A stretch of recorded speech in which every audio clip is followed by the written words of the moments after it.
Bases dropped on a new edition of Soccer Down Here. It's a Thursday. It's July 2nd. It's our last show of the week. We'll talk about that here as we go. But lots of things happening on the soccer front. So we want to hear from you guys what you're thinking about articles, about matches, about leagues, about bubbles, about testing, all the things that are in the soccer conversation right now. Tweet at us at Soccer Down Here. Email us soccerdownhere@gmail.com, or join us on Twitch, twitch.tv/soccerdownhere. You can send in your comments that way. I know we've already got some questions. I want to hear from you guys because I feel like we've talked a lot about all of the issues that are going on, at least from the soccer perspective. There's some more news that we're going to get into. There's some more news on the administration front at Wigan. Potentially some other teams to keep an eye on that are in a bad way, and the fear of more teams, going down that road of administration. That's in the conversation in England right now. NWSL last night, really good match with North Carolina and Washington. The Courage showed why they've been the best team and maybe the most dominant American club soccer team ever. We're getting into that kind of realm with the North Carolina Courage. They showed their depth. They showed their quality last night in a win. I didn't think Washington looked bad by any stretch. I think North Carolina showed that they are the best. We'll talk NWSL as well. We got lots of things to talk about, but John, where do you want to go first? Well, and I have more existential food crises, which we can push to the end of the show as well. Oh, no. Oh, yeah. It's conversations we had yesterday, and I'm still tackling the cherry strudel bites, by the way. Let's go with NWSL After Dark and just talk about what we saw last night with North Carolina and Washington a little more in depth. It was a good match. I thought Washington was committed to trying to play their game. Washington wanted to develop out of the back. They wanted to build up play. They knew they were going to be pressed. They didn't care.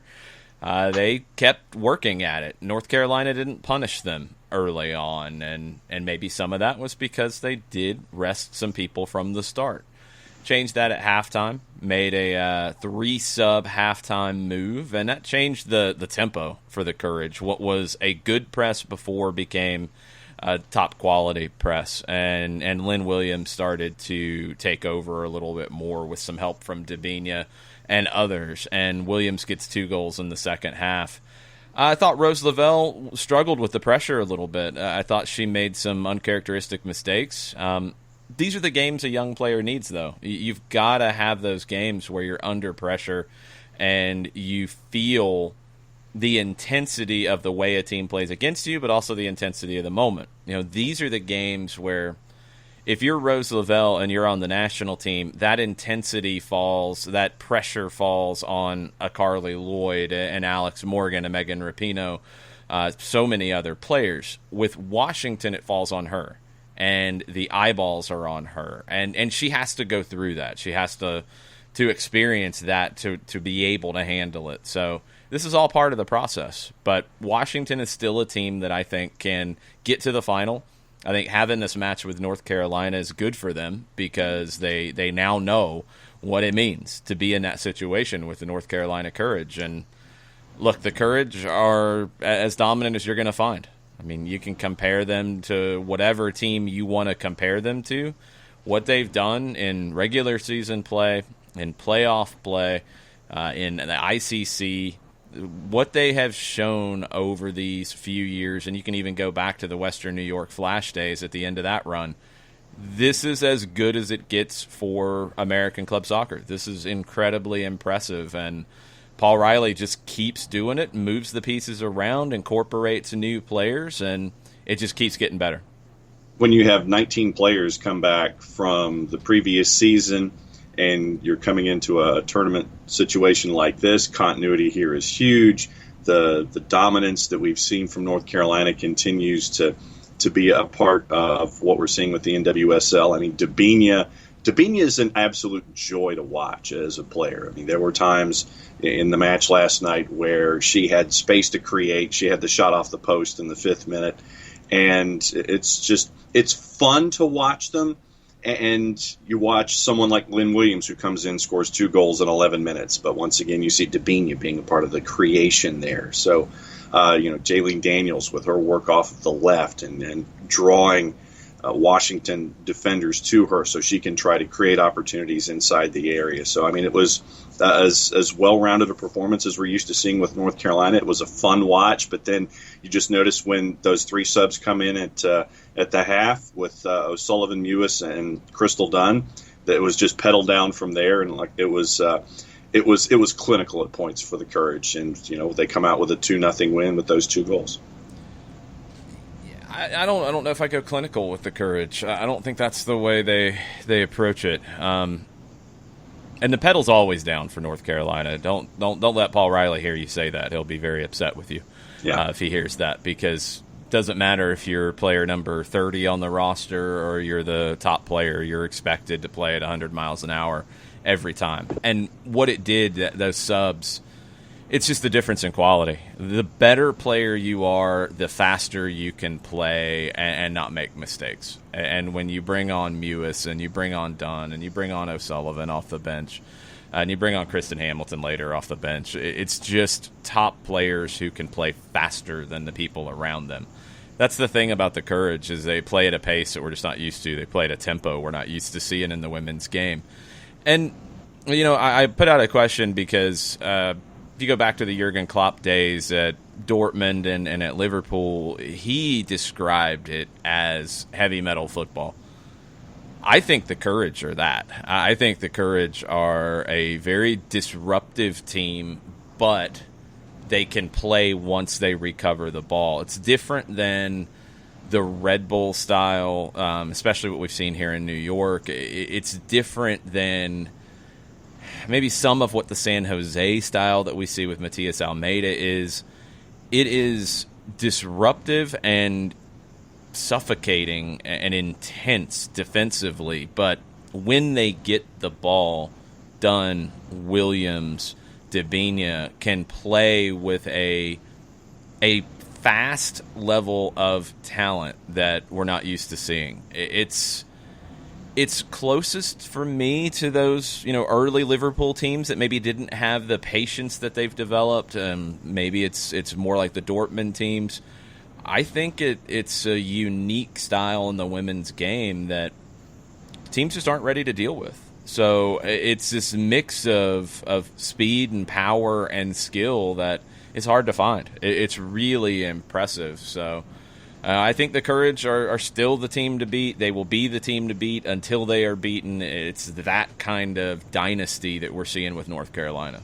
And the music group that you had me go searching about last night, Volbeat, the particular song that you gave me, if someone doesn't pick up that tune that you gave last night, the Warrior song from Volbeat, if someone doesn't pick that up and use that as entrance music or something tied to a franchise, it's a shame. Yeah, I threw out heavy metal, and there were calls for jazz. I think you and Joe Patrick were both on the jazz front. And yeah, jazz to me is not suffocating. It's not overwhelming. It's not all the elements of the press that you think of with North Carolina. So I'm not going to go there. I think of jazz when I think of like Brazil and the Brazilian teams from the 70s that were just the Joga Bonito and all of that. This is in your face. And Volbeat for me is that combination of heavy, intense, but there's melody there. But there's other side. It's not just thrash metal and loud and angry. There's more to it. So yeah. That was the band that came to mind for me. There are a lot of different suggestions. I think one was in-your-face dubstep, and I've got to go back and check that one out myself to see if that qualifies. I do not know much in-your-face dubstep, so if you want to recommend some, go ahead. Jared is recommending Red Fang, apparently. Yeah, that would qualify too. That's a good call. It's unique in the women's game, I think. It's very unique because Paul Riley looks at this as a great team, and I think sometimes women's teams tactically are treated differently, and they shouldn't be. You have the perfect combination of speed, power, strength with this North Carolina team, skill, talent, savviness, and a ruthlessness about it. And it's just, you have all of that wrapped into one. They can play whatever style they want, but what suits them is this, where it's a 4-2-2-2. You have a lot of flexibility with how the midfield looks. You put the opponent under a lot of pressure. You force them into mistakes, and you can take advantage of those mistakes and score goals quickly, but you can also build up play. It's not just a team that can only create chances through pressing. You've got great passers in your back line. You've got a player in Dabinia who can break down a defense on the dribble. Crystal Dunn can do the same. You've got a lot of different elements to this team.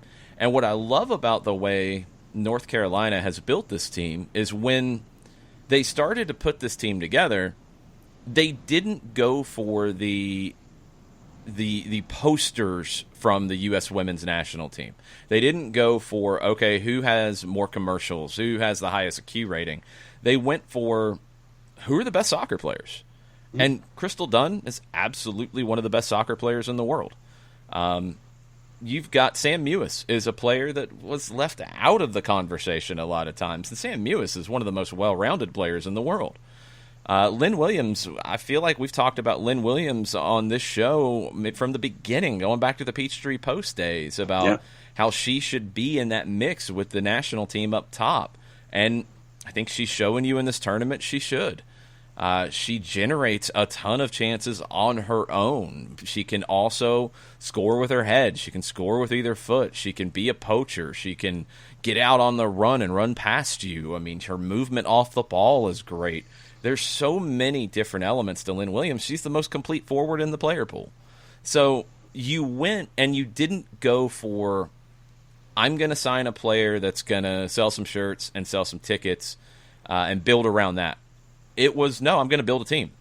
And you added Denise O'Sullivan, you added Dabinia to that, you had other players outside of the national team pool. You have a quality team that has stars in it, but is not driven by its stars.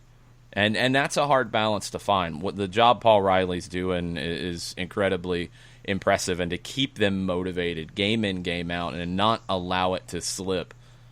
North Carolina's the best women's team we've ever seen in this country. Nick is saying Iron Maiden as an idea. That's a good call. Yeah, Iron Maiden would work too. Moments of chill that's clearly leading to the wild and heavy stuff. Yeah, you need both. I mean, to musically describe North Carolina Courage, it's a Coke Energy because it was a late night last night.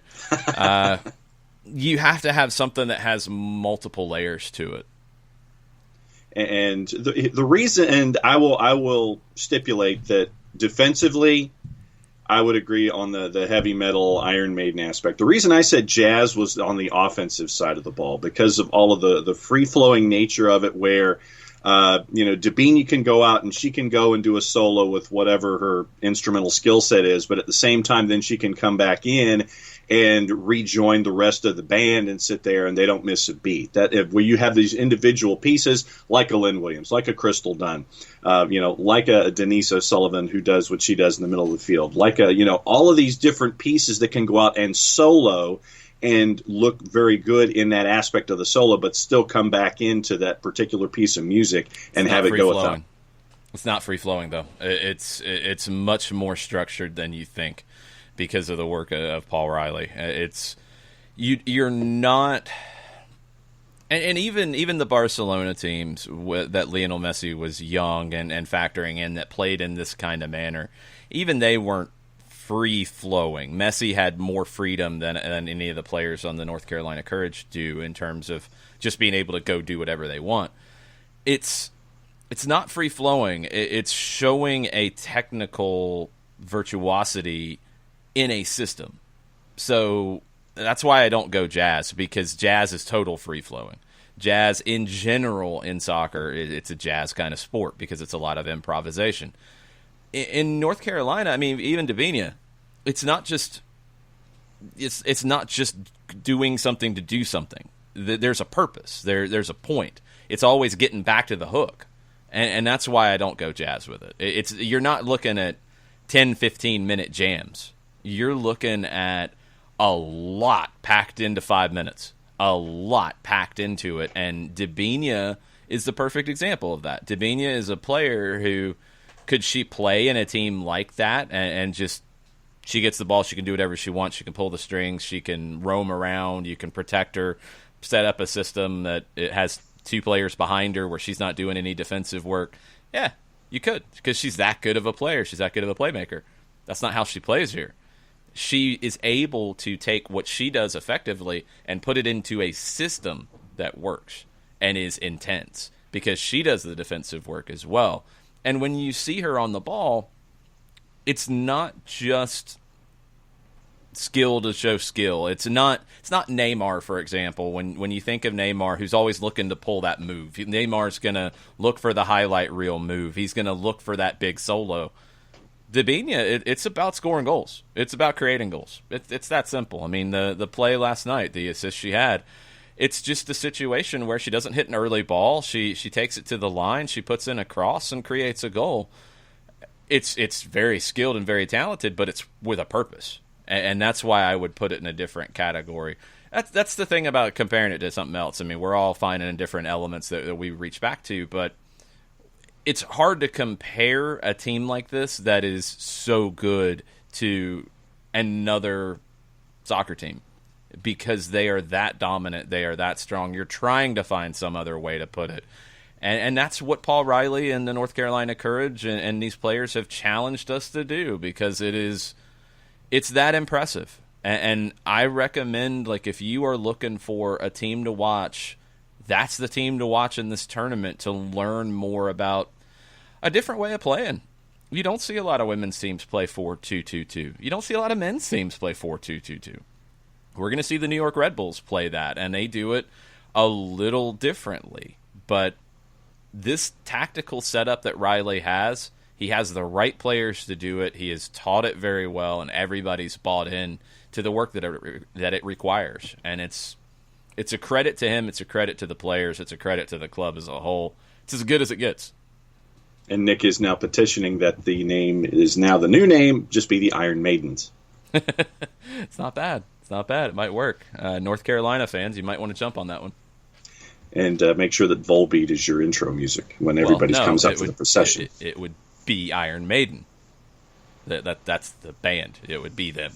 You wouldn't call them the Iron Maidens and then not play Iron Maiden. I mean, that's insulting. Iron Maiden should be furious.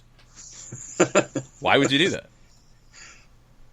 You got me locked into a song. What can I say? Aye. Yes. And then the early game on the day, Portland and Chicago, they had a draw. Yeah, and it happens. I think there's this mentality that scoreless draw, ooh, bad. It can't be good soccer if that's it. No, it's not the case. I mean, can it be, maybe not as exciting as a 3-3 crazy game? Yeah, it can. It can be a little bit less than that. It doesn't mean it's a horrible indictment on the tournament and we need goals or we don't have any good soccer here and all the usual drum beats that come up with this. It was a game where I thought both teams kind of canceled each other out in a lot of ways. It was also a game where Chicago rotated their squad heavily. Portland rotated their squad to a slightly lesser extent, and it showed. It showed when you have that drop-off from your starting 11 to reserve players who are trying to prove themselves. I'll give a little more credit to Chicago here because of how much rotation they had, and they were able to get a scoreless draw out of it. They were able to keep a clean sheet. It's a good sign for them as they try to build their squad up, and that's what Rory Dame said he would do in this tournament, that he would play a lot of players. He looked at it as preseason in this group stage to get ready to build up for a knockout round, and that's what he did, and he got a result out of it. So full credit to Chicago. Portland, I think, has to feel a little more down about that result because you had Lindsey Horan, you had Christine Sinclair, you had other key players play a lot of minutes in that one, and you didn't get anything to show for it. Portland's a team that is missing Tobin Heath in a big way. You're missing that creativity, and you haven't had anybody totally step up yet to replace that, and we'll have to see if that happens in the next two group games. Yeah, for me, I get just as much joy, when it comes to baseball. I like a good pitcher's duel and a good defensive battle just as much as I do the 13-10 Nintendo 64 games. So I'm still locked into every game that pops up in this tournament, and I've enjoyed what I've seen so far across the board. Yeah, I mean, a scoreless draw can be bad, it can be good. The score doesn't mean it's bad or good. It's just one of those things, and that's the game. That's what we find out with this as we watch more. So, good round, I think, in total. We had a couple scoreless draws. We had a 3-3. We had the game last night that North Carolina stamped their dominance on this, and we'll see if anybody can rise to that level the rest of the way.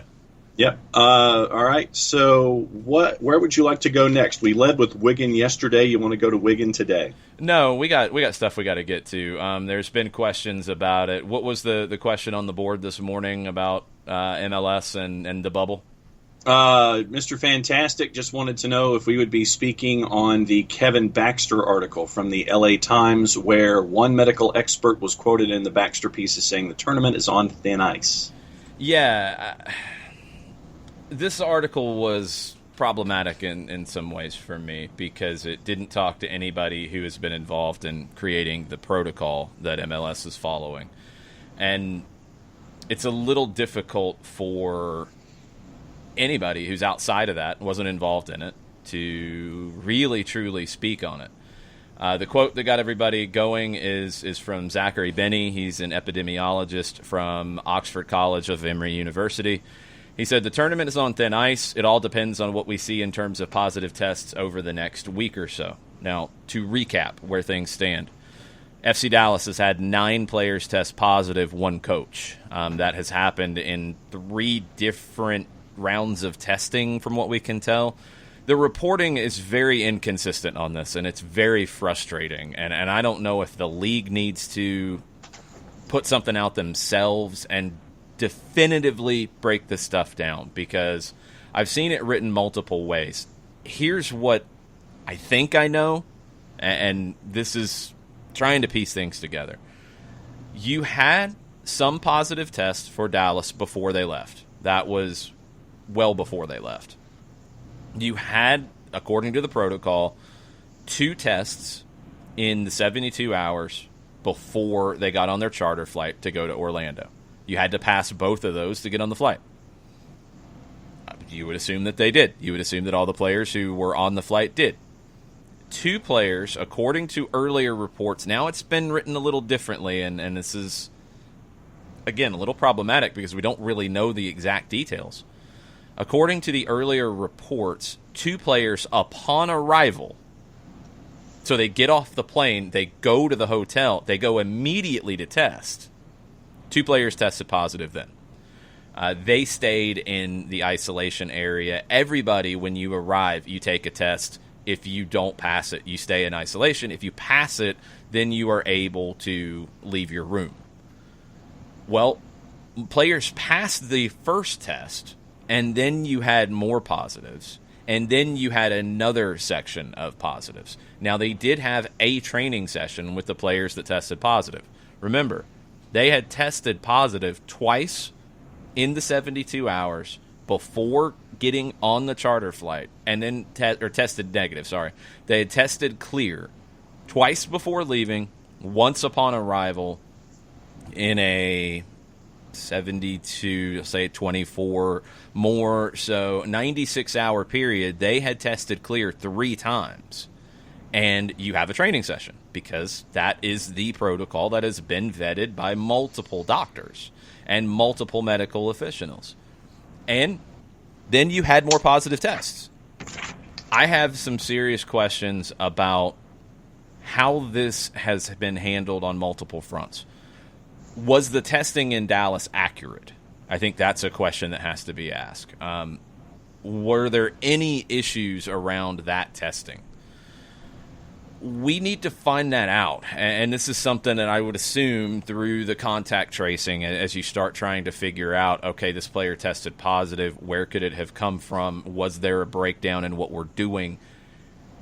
You're not getting any positive tests from any other team in Orlando yet. And some of the ways that this is getting written is, okay, well, now everybody has to be worried. That's not the case. It has been isolated into one team. And then you've seen well, obviously there's a problem with being in Orlando. You had 2 players test positive when they landed. Like, they landed, they got on a bus, and the Orlando Sentinel had a follow-up about kind of what it looked like for them. They got on a bus. The bus driver was in a separate section, obviously, and had a mask on, didn't interact with anybody. You didn't interact with anybody from the hotel. Plane, bus, walk in the hotel, test. 2 players tested positive after they tested negative twice in 72 hours before.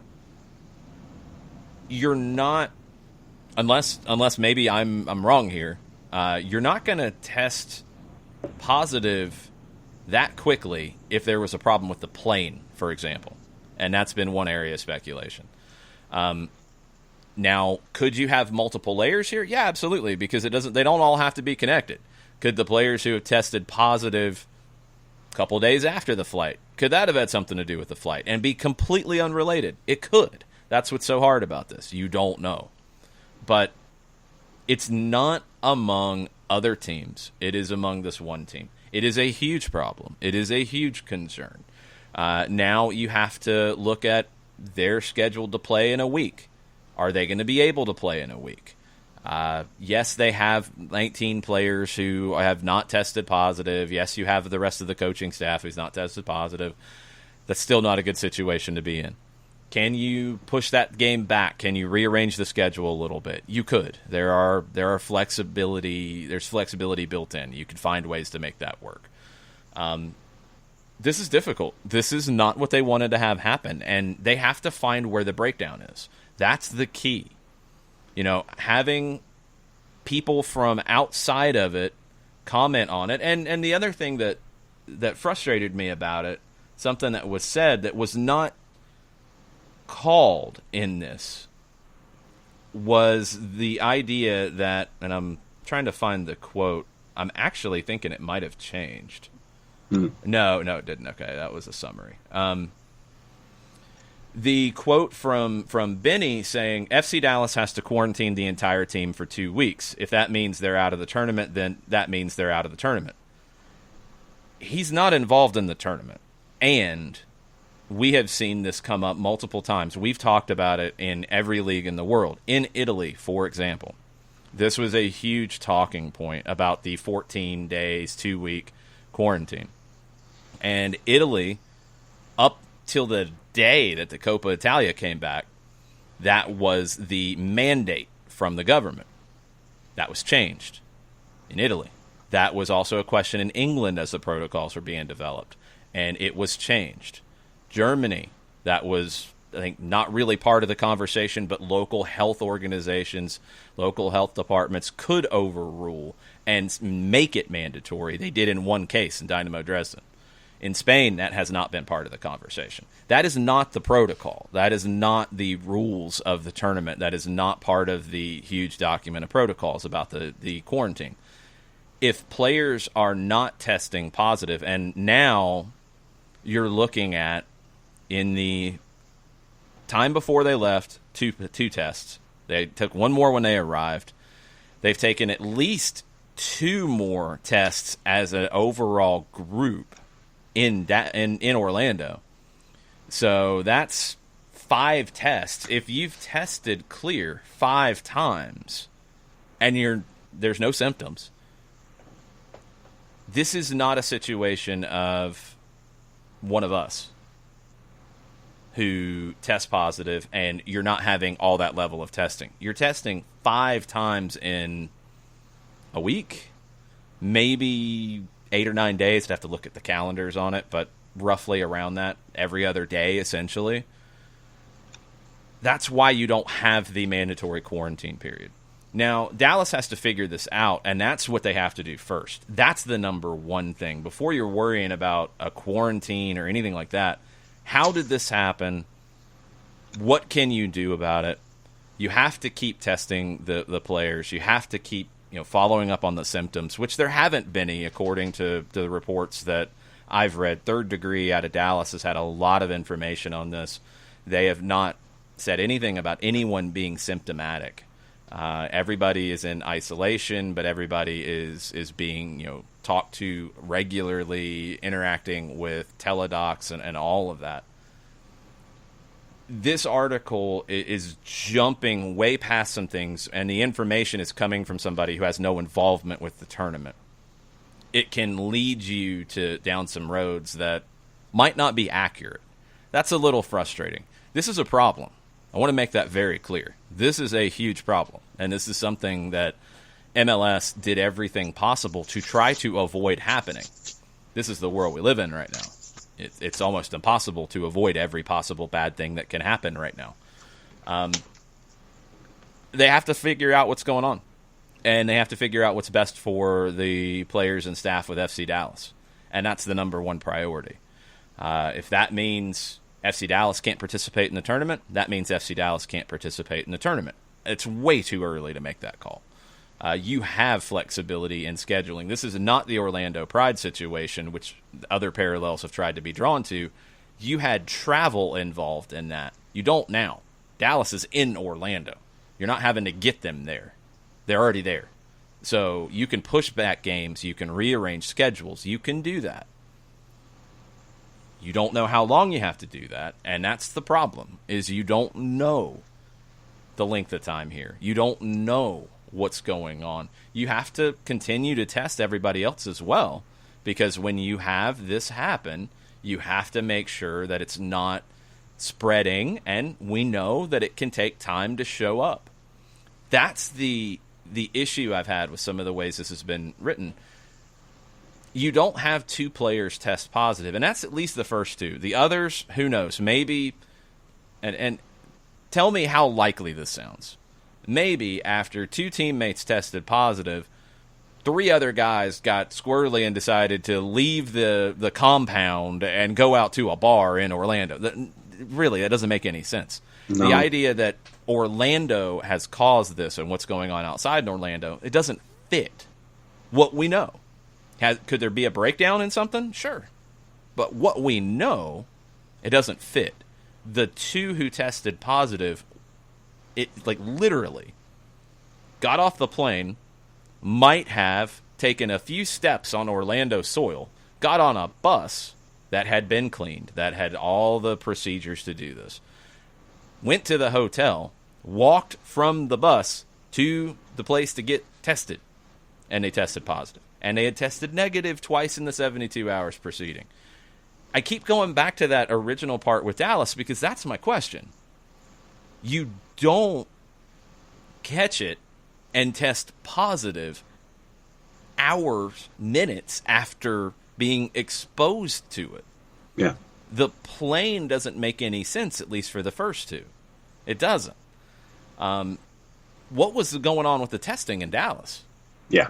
Was there an issue there? That's where I hope when you start going backwards to try to figure this out, what was going on? Were all the protocols and procedures being followed? Was the testing being done correctly? You have all these checks and balances, and something fell through. There's no way around it, and you have to find out why. Tofka's in this morning and he says, 9 total positives for one team. Got to think the protocols were not followed or tests were faulty. A spread can happen, sure, but how do you get all the way to Orlando and then have all these positives? 3 total tests with 3 total tests in 72 hours. Yeah, that's the part that doesn't make any sense. Is you had 3 tests in a 72-hour span from preparing to go to landing. In the cases of the first 2, the tests, and this is, again, according to the protocols, and you're assuming that they were followed, I would like to assume that FC Dallas did not allow a player who had tested positive on one of those to get on the plane. Yeah. I would assume that they didn't. That's the way the rules are written, is you're not allowed to. So if you tested negative twice and then tested positive, what was the quality of your original tests? Yes. Because you've had, in each successive round of testing, you've had more positives. The players who tested positive And remember, you can have it in your system before you test, before you show any symptoms. Nobody's showing symptoms to begin with, so they didn't know they were sick. Allegedly, and this is still being figured out, you can test, or you can not test positive but still spread it, which is even more scary about this. And that's why it's so hard. That's why you're still testing all the regular basis on these competitions. I don't know. Something has broken down in this, and it's with one team. Yeah. It's not a breakdown across a whole bunch of teams. I don't know the differences in the tests market to market, but one team has had a very bad problem with a couple of things. I mean, as we found out, as we've heard, and as we continue to hear from people about this, you can follow all the protocols. Now, of course, everybody who says, they did everything right and they got sick, there's always that little thing. I saw somebody talk about it. 90 to 95% of the time I wore a mask when I went out. 90 to 95% of the time I socially distanced. Well, it only takes that 5%. Mm-hmm. But it can also be completely accidental. You can try to do everything right, and when you're anywhere around people that you can't control and you don't know their situation with the virus, you put yourself at risk. So you had a couple players who, at least at the beginning, got sick, caught the virus somewhere in Dallas. I mean, it doesn't make any sense that it would be anywhere else. So the players after, is there a possibility it could be something else? Yeah, it's possible. We don't have the information to judge either way yet, but is it likely? No, it's not. And that's what you have to keep coming back to start from. What's the most likely? The most likely situation here is that there was a problem with the testing in Dallas, and that led to multiple incorrect results from tests that have got you to this situation. Yeah, and that's where my focus is in all of this, is the testing and what's going on with the testing and the protocols in Dallas. That's where I continue to keep drawing back to in this entire process, is that what happened back in Dallas before everybody came to Orlando. One other thing from Dr. Benny here in the LA Times article talking about the situation at the resort with people, teams living there for now and all of that. And Benny said that all helps, talking about wearing facial coverings outside their rooms, practicing social distancing. He said that all helps, but you are still living in the same building and you're going to come in contact with one another, and you're in a tighter group than you would be if you were outside of the bubble. So if the virus gets in, it could spread very rapidly. Everyone from MLS has said the opposite here in this situation. FC Dallas is not coming into contact with anyone else. There is none of that happening. This is, again, where it's, if you're looking at it from the outside and you don't have all of the information, yes, that is 100% accurate. But FC Dallas has been isolated. The players who have tested positive have been isolated. Now, again, they could have spread something when they trained, and that's why you might have a spread within the team. But FC Dallas is not hanging out with the Orlando City team. That's not happening in this event. So that's another element here that, yes, you read it, everybody freaks out. You have created firewalls within the tournament structure, the way it is being structured, the way the resort is being structured.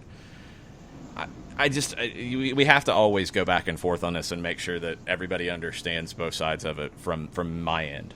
Mm-hmm. No, right there with you. Hold on. I want this tournament to get played. Mm-hmm. It has to be safe to do so. There is no negotiation back and forth. The protocols, the procedures that are in place, I think can make it safe to play it. Now, is it foolproof? Well, obviously not. There's some kind of breakdown here with Dallas, and you got to find out what's going on. But it's not spreading throughout the tournament. You have to do everything correctly to be able to do this. I don't think it's fair to say that because of things outside of MLS's control, like a outbreak in a county that you are not interacting in, you've created an environment that you're not interacting with the county, that you can't play the tournament. That's what I don't think is fair. You have to follow all these protocols to the letter. You have to do all the testing correctly. You have to do everything correctly. Just like we all have to do what we have to do to keep ourselves safe. All that's accurate. I want to see this tournament get played. I want to see soccer continue. I want to see these teams be okay. I want to see these teams survive and thrive. I want to see that. It has to be safe for them to do that, or you can't. It's not an either-or situation in that you can't do it because of things outside of it. I don't think that's accurate. It doesn't mean that because you've got some protocols, everything's perfect. No. Everything revolves around the people that are involved, how the protocols work, and if there's any breakdowns or not. You have to stay vigilant more than anything here. Yes. And that's what it keeps coming back to. And MLS has a lot of work to do to identify, to figure out what's going on here. They have to keep this under control, obviously for everybody's safety, for the FC Dallas people's safety as well, and they have to work backwards to find out where this could have started and what could have led to it. And you have to keep testing. Right now, that's the number one thing you have to do with the FC Dallas group is you have to keep testing them, and you have to find out what's going on, and you have to provide whatever you have to provide to anybody who's sick. And again, there's been no reports of any symptoms, no reports of any illness, no reports of any of that. You have positive tests and players who have been isolated. You have to keep an eye on them for their mental health. You have to keep an eye on their physical health. You have to keep an eye on the rest of the group. This is a scary thing. There's no way around it. This is a scary thing. Everything that MLS has put into place has done a good job up to this point. Now you have to find out why this didn't go as well as everything else. That's the job for MLS and its people to figure out now. Yep. What do we have for developing stories alert? I don't have it pulled up in front, so just go ahead and say it. Cryptic tweet, Darren Eels. Googly eyes with a hangover gif. Hashtag 5 stripes don't stop. That's an interesting one. Yeah, it is the Wolf Pack. It is 3 best friends. It is the 4 of them walking down the hall in Vegas in the original Hangover movie. And Darren has the 2 big eyes open wide emoji with hashtag 5 stripes don't stop. I'm waiting for the breakdown on this one because the last one was an easy one. I'm waiting for the breakdown on this one. Yeah, so there we go.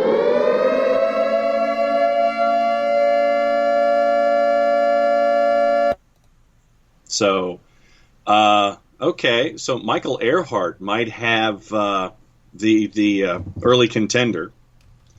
Wolfpack. Lopez is a surname of Spanish origin. It was originally a patronymic meaning of son of Lope. Lope itself being a Spanish given name deriving from Latin lupus, meaning wolf. Lobo is wolf in Spanish, so okay. That's a deep dive one, but I mean, maybe that's it. So that's the early contender in the clubhouse for explanations from Michael Earhart this morning in the Darren Eels timeline. Obviously, there's a pretty safe assumption as to what is going on here. I mean, we've heard all the reporting, so it's not a surprise. You know, it's not a surprise as to who this could be. I'm trying to draw the mental line from Darren's tweet to who we think it is and Eric Lopez and how to get there. Yeah, so Lopez, Lupo, Wolf, something like that, somewhere in there. Yeah, I'm intrigued. I'm intrigued to see where this goes. So that is the nothing like having this for the last show of the week to have to sit here and keep an eye on for the remainder of the show. Actually? Settle down over there. I'm not going to say it, but that is incorrect. Oh? I think. Okay. I think it's a much simpler one if you work the other way about it. Oh, okay. I actually think it's a much, much simpler thing if you work the other way about it. Okay. All right. Well, I've got a name in mind. Well, why don't you go ahead and say what your name in mind is? Tyler Wolf. Well, that would be the obvious one, wouldn't it? Wolfpack, Tyler Wolf. We'll see. So Okay, so it could be Eric Lopez, Lupo equals Wolf, or Tyler Wolf, Wolf meaning Wolfpack. Well, or okay. something else. No offense to the great deep dive in trying to get it to Eric Lopez, but which one makes more sense? Well, which one makes more sense? John, which one makes more sense? It's Eric Wolfpack. Yeah. The guy's name is Tyler Wolf. Yeah. Which one makes more sense? Tyler Wolf. There you go. Wolfpack. It's simple when you get down to that. It's very simple. So there you go. The other one is a little bit of a reach. Yes. So that's where we are. Where we're keeping an eye on that one this morning as well. We'll see. Maybe the reach is good, but I'm going to go with the more obvious selection here. I think that might be the better route. Okay. We have folks on Twitters. Do you want to keep doing news, or do you want to go to Twitters? Well, let's go to Twitter. So let's talk to the people. It's all about the people. This is the show of the people. It's the people's show. Yes.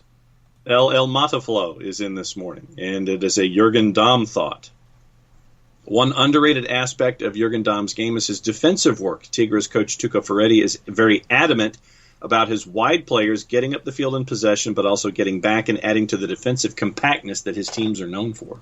It's an element that we didn't really dig into yesterday when we were talking about where he fits and what the shape looks like. It was a good point that Hercules Gomez made talking about this. You could see him play wingback, and El Mataflow's point leads you to that too. If he has that mentality of defending, wingback in the 3-4-3 could be the best fit for him, where you're not, and Atlanta United's not a team that you're looking for 30 crosses a game, and you're going to ask him to put in, 10 to 15 quality crosses per game. The times where Atlanta's just pumping in crosses is where things are not going well. That was with Julian Gressel, who's a very good crosser. Jurgen Damm is not a great crosser of the ball. That's been the biggest knock on him, is his final product in the final third when it comes to crossing. Because you look at him, you see him run, you see him play, you think prototypical winger. He's not. He's not top quality with his crosses. But in a wingback role, what El Mataflow points out with his defensive mentality that has been developed by Tuca Ferretti, one of the best coaches in Mexico, along with his speed and along with his ability to get in behind. Think about how it works out in the 3-4-3 a lot of times. You have, whether it's Joseph, whether it's somebody else, you have your number 9, you have your 2 attack-minded midfielders that are central. Your width is being provided by the wingbacks. But a lot of times, they're not just hanging out on the touchline and that's all they do. And they're coming inside to play, but they're also trying to get in behind the back line. That's where Jurgen Damm can be really important to this team. Now, what does that do? That creates competition for minutes between Jurgen Damm, Brooks Lennon, Jake Mulroney, George Bello, Edgar Castillo. 2 guys, left and right, and we get really hung up on he's a right side, he's a left side. In this system, you're going to want to be able to play both. Mulroney's shown that he can play both. Damm has played on both sides in his career. Bello has not played on the right side in any organized, consistent manner, and that's something you'd like to see added to his game. But he is a natural lefty, too, which gives him a little bit of a leg up on that left side. So you need that versatility. And Damm is a guy who can fit potentially as a wingback. We haven't really seen him play it, but he has the profile of that. Brooks Lennon's trajectory is actually really similar to that. Justin Merrim played in a wingback role last year, and he was a lot like Jurgen Damm in that he had never played in that role. But he gravitated to the defensive side of it as well. Damm would have to do that to make it work. But add that to the list of places that Jurgen Damm might be able to help you in those attacking areas. If you go to a 4-3-3 or 4-2-3-1 out wide, because that's what he's done, but also as a wingback in a 3-4-3 or a 3-5-2. He could also factor in there. Tafka, to the Darren Eales cryptic tweet, has a different theory. Okay. He says, I think he's saying Wolf Pack, meaning both players. You guys are funny in all this. Maybe. Could be. That maybe not. I don't know. I mean, the sleuthing that goes on when Darren Eales drops a tweet is hilarious. Because people will try to convince themselves of everything under the sun. Maybe he's signing 5 players. I don't know. Maybe it's a whole pack of players. How many people were in the GIF? 4. Maybe we're signing 4 players. I don't know. I have no idea. I think the Wolf one is obviously an easy thing to lead to. And if you remember, our great source Joey Logan had this earlier in the week. He's got sources, he tells us. Mm-hmm. So he already said that was going to happen. You've seen Tyler Wolf training with the team. So that's a safe assumption at this point. Yeah. Eric Lopez, all the reports out of Paraguay are very strong, but it hasn't been reported on this side very much yet. We don't know how he fits into things yet. Right now, Tyler Wolf, there's a roster spot for him. Everything's easy. Sign him. Good to go. He's on a homegrown deal. You're good.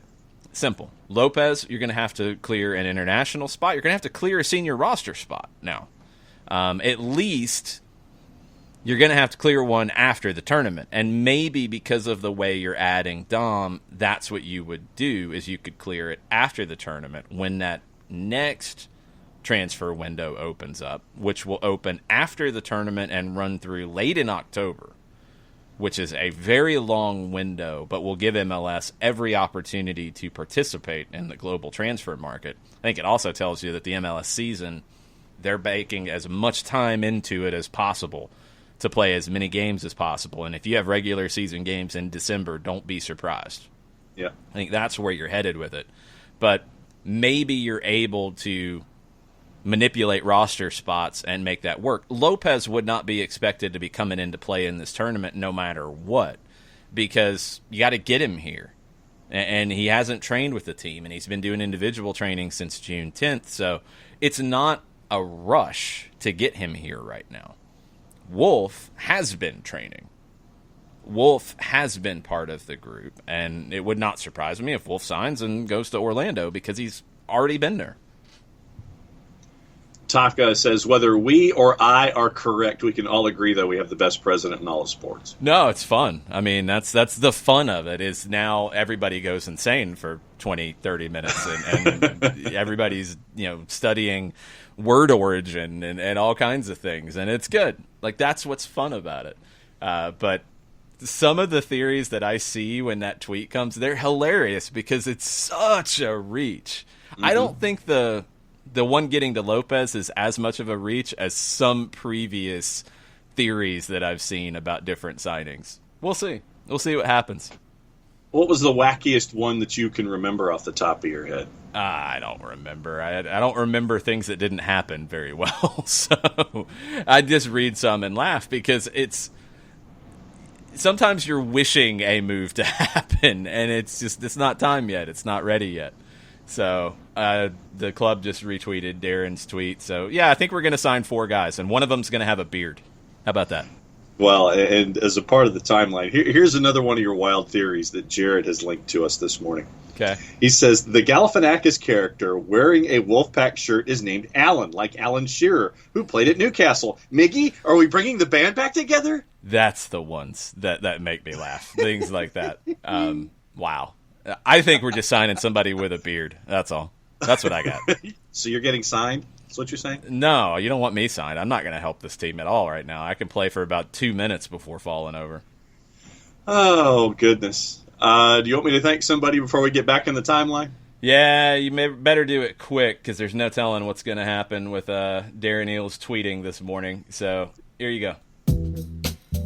Appolinsky & Associates, LLC. Proud supporter of everything SDH and the SDH network. Rated top 100 lawyers in the state of Georgia, recognized as legal elite for the work that they do in wrongful death and serious injury cases for clients in Georgia and Alabama. Easiest way to get in touch with them, a couple of different ways, and they're all easy. aa-legal.com is the website. Go there, pop-up window pops up. That's why they call them pop-up windows, low right-hand corner. And 24/7, 365, you can talk to someone immediately, if not sooner. If you have a question, go to a-legal.com. You can also shoot Steve an email individually at steve@a-legal.com or give him a call, get a full consultation. 404-377-9191. All the great work that they do, proud supporters of everything SDH Networks and Soccer down here at Zapolinski and Associates. The website is a-legal.com. All right, we'll see if Darren drags out the announcement of this one long enough for us. No telling when this is going to happen. Hopefully you don't have to go an extra half hour again today, or almost another whole extra hour because of what happened yesterday. But I don't know if my voice will hold up for that long. Man, that was a long show. How many energy sodas do you have there with you? Just the one? I mean, I've got more in the fridge. I mean, I'm ready for anything crazy that could happen. But okay. If we're signing 4 players and one of them's got a beard, yeah, I'm going to need more energy drinks. David at NotBabyFarkMCG says he would prefer to keep backs on their dominant foot side in case anyone forgot the Mikey Ambrose at right back experiment last season. Invert wingers, not backs. Mikey Ambrose at right back was not a problem. There's that theory. He wasn't the problem, and you didn't have a solution. And if you want to argue about inverting backs, go talk to Pep Guardiola about it, because he'll have a conversation with you. It can work for some. It doesn't work for everybody. Mikey was necessity because you got to remember how that went down in Monterrey. You had the game on the Thursday night against Herediano. You played in DC on Sunday. You trained in DC on Monday. That's where Gressel injured himself. And then you had to play Mikey where you had to play him because that was all you could do. That was quick. Welcome, 7th homegrown signing. Tyler Wolff is a member of Atlanta United. And the release, as I dial it up here, the 17-year-old will join the team effective immediately and be a member of the club's traveling contingent to Orlando for MLS's back tournament. Wolf now becomes the 7th player. Quoting Carlos, 7th player to sign as a homegrown in club history. Quoting Carlos, Tyler's a young attacking player who has shown a lot of potential, and we're excited that his development will continue at Atlanta United. Since joining the academy, he's shown the drive and determination to get to that next level. We've been able to challenge Tyler in high-level academy matches, the USL environment, and first-team environment, and he's shown he's belonged at each level. On the field, he has the quality and versatility to play anywhere across the front four, and we believe he has the capability to grow into a key contributor at the pro level. End paragraph quote. He plays a lot like his dad, Josh. That was what stood out to me in the match against Birmingham in preseason. Savvy movement off the ball for his age, to be able to see the game the way he does. That's a good soccer brain that Tyler Wolff has. Speed, quickness, technique on the ball, all that's there too. But his intelligence in terms of a soccer sense is going to help him pick things up really quickly. The fact that he spent so much time with the first team in preseason tells you how they feel about him. You get this deal done. He's a player who can add to the depth. He's going to need minutes. So when you get into the long-term aspect of this, is Tyler Wolff going to come in and start over Ezequiel Barco or Pity Martinez or Emerson Heineman, Eric Remedi right now? No, he's not. You're not asking him to. In the long term, he's going to need those minutes with Atlanta United too. But he's a player that has a bright future, and you want to get him under contract. That's the balance, and I think that's what we're going to see more and more of now. Is you don't want to run the risk of a talented player coming through your academy and not signing with you. You don't want to see them, up and leave and go join a Bundesliga academy, for example, as we've seen happen so many times. You want to get them under professional contract terms. Once they decide, look, I'm not going to go play in college. That's not my route. I'm going to play professionally. If you think they have a future, you need to sign them. You need to sign them to a pro deal, lock them up, because that's smart business. If they develop for you, if they turn into a superstar for you, great. If it's an Alphonso Davies situation where they play for you, they're an emerging star, an offer comes that you got to take, great. If it's a situation where they become a lifer for you and they play 10, 12 years for you, Great. Sean Davis with the New York Red Bulls is a prime example of that. He did go to college, but he came in and he's just been one of those guys that's a glue guy for that team. You need them too. You need a Scott Caldwell like you have with the New England Revolution. You need those players who don't go on, those homegrown players who play 300 times for your club. You need them as well, but you got to get them under contract to do that. This is a commitment to the development pathway that Atlanta United's created. Tyler Wolff's part of that. He earns the first team deal here, and he'll be on the roster in Orlando. And look at the way that tournament's structured. 5 subs, that gives you some flexibility. You gotta lead. You're late in a game. You have a sub. You can give him a run out. You give him a run out. You can do that. He's not coming in being asked to be an impact player today. He is being asked to grow into a first-team player. That process is still ongoing. It doesn't stop with the homegrown contract. There's still development work for him to do. There's still a lot of hard work for him. And he's got to continue to impress every opportunity that he gets. And Ricky Ricardo says, aren't y'all happy of all the new news dropping during the show, LOL? It's good. Yeah, it's good. The timing's much better. I really appreciate it. I'll have to send a fruit basket. Yes, and I know who does those, so we can figure that one out. I was kidding. I would never send anybody a fruit basket. That's almost insulting. Bartimus Prime this morning, after our discussion early in the show, he says, I just want to remind everyone that Lynn Williams is the best #USWNT striker right now. Yeah, I'm with Bart on that. Bart tweeted that last night, and it's accurate. It's been that way for a while.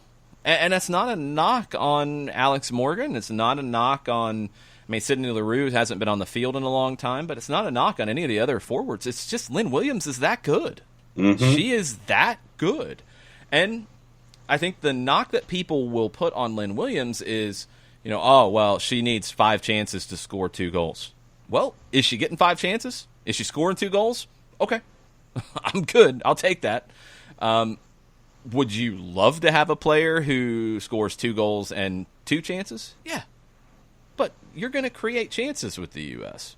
You want to keep Lynn Williams fed. You want to keep feeding her with chances. It's a lot like Joseph Martinez in a lot of ways.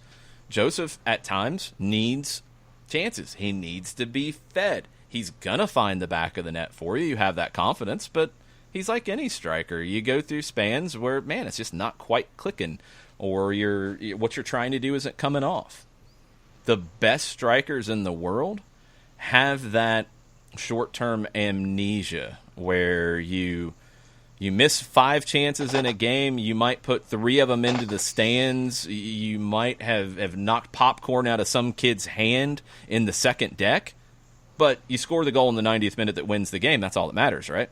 And that's what the great strikers do. We saw that from Lynn Williams on Saturday. We've seen it from her time and time again. She should be the starting number 9 for the U.S. women's national team if they had a match tomorrow.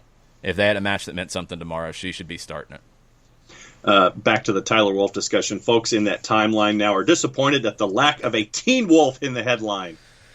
Oh, man. Thank you for not putting Teen Wolf in the headline. I appreciate that. That would have been very bad. That was not one of the best movies of the 80s. Teen Wolf 2 was worse. Well, most 2s of bad movies to begin with are definitely worse. I can't think of a bad original that had a great sequel.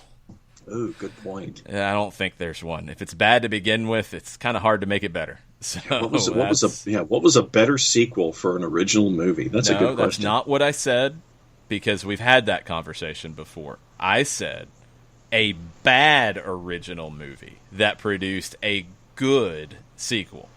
That's a very specific thing here. Okay.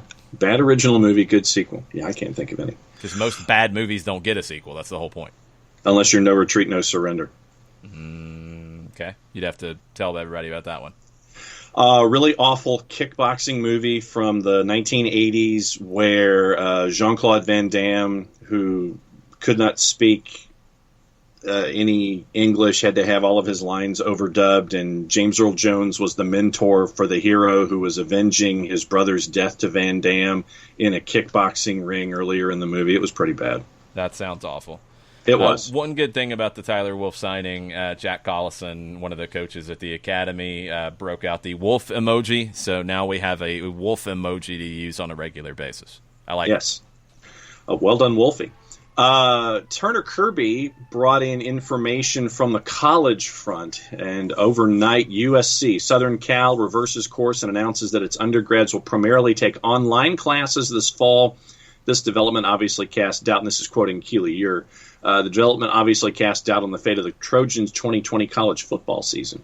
Yeah, it has to. I mean, it's going to continue. I mean, look, that's what's so hard about it, and that's another element, whatever happens with any of the events that are scheduled, whether you're talking NBA, whether you're talking NHL, Major League Baseball, MLS. MLS was the first one that had a defined schedule. MLS started working on that project April.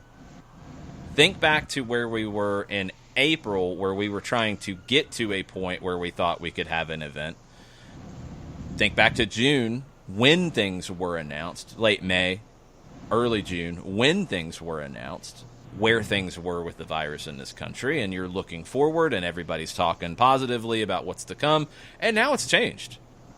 I think that's another element. It's like people are yelling at MLS, well, you never should have planned a tournament. Well, then you should plan to not have the normal business that we're all used to, and that's going to change what we know of the league to be. You have to work towards it. Things have changed. There's no way around it. Things have changed with this virus, and there's a multitude of reasons for it. The pro sports leagues and college sports did not cause it.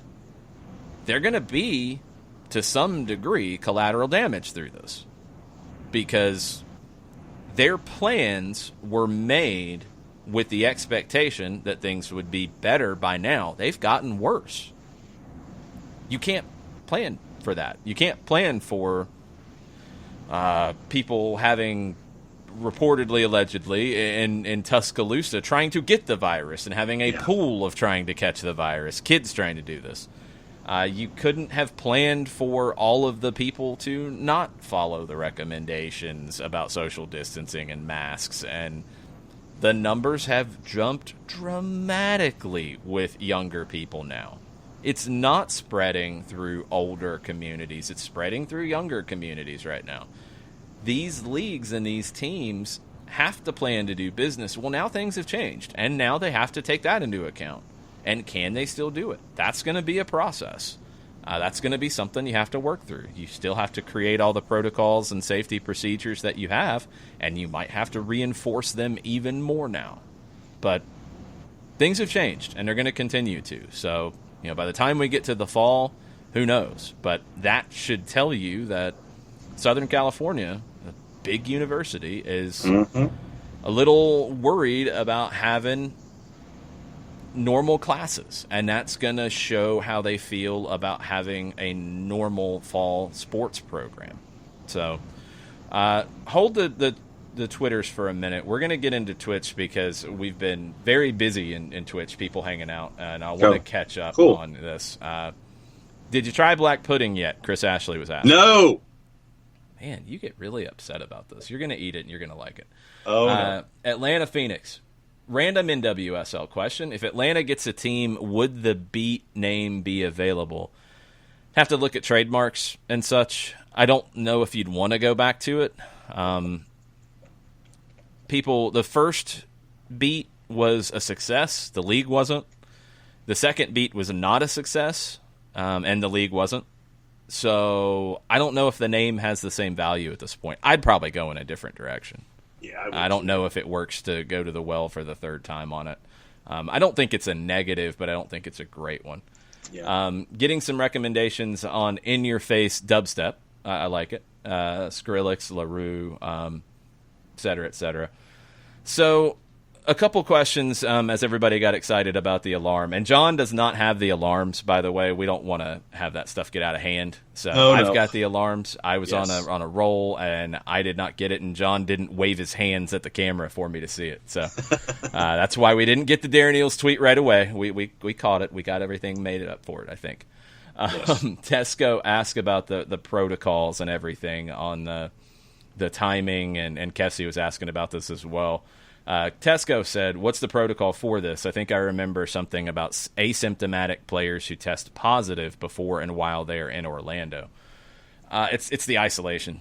They test positive. They are isolated. They will continually be tested to see if it clears. 2 negative tests, you're allowed to rejoin participation, and that's the next step that you're waiting to see. We have not heard anything about anything related to that yet. We've only heard about more positives, not original positives now testing negative.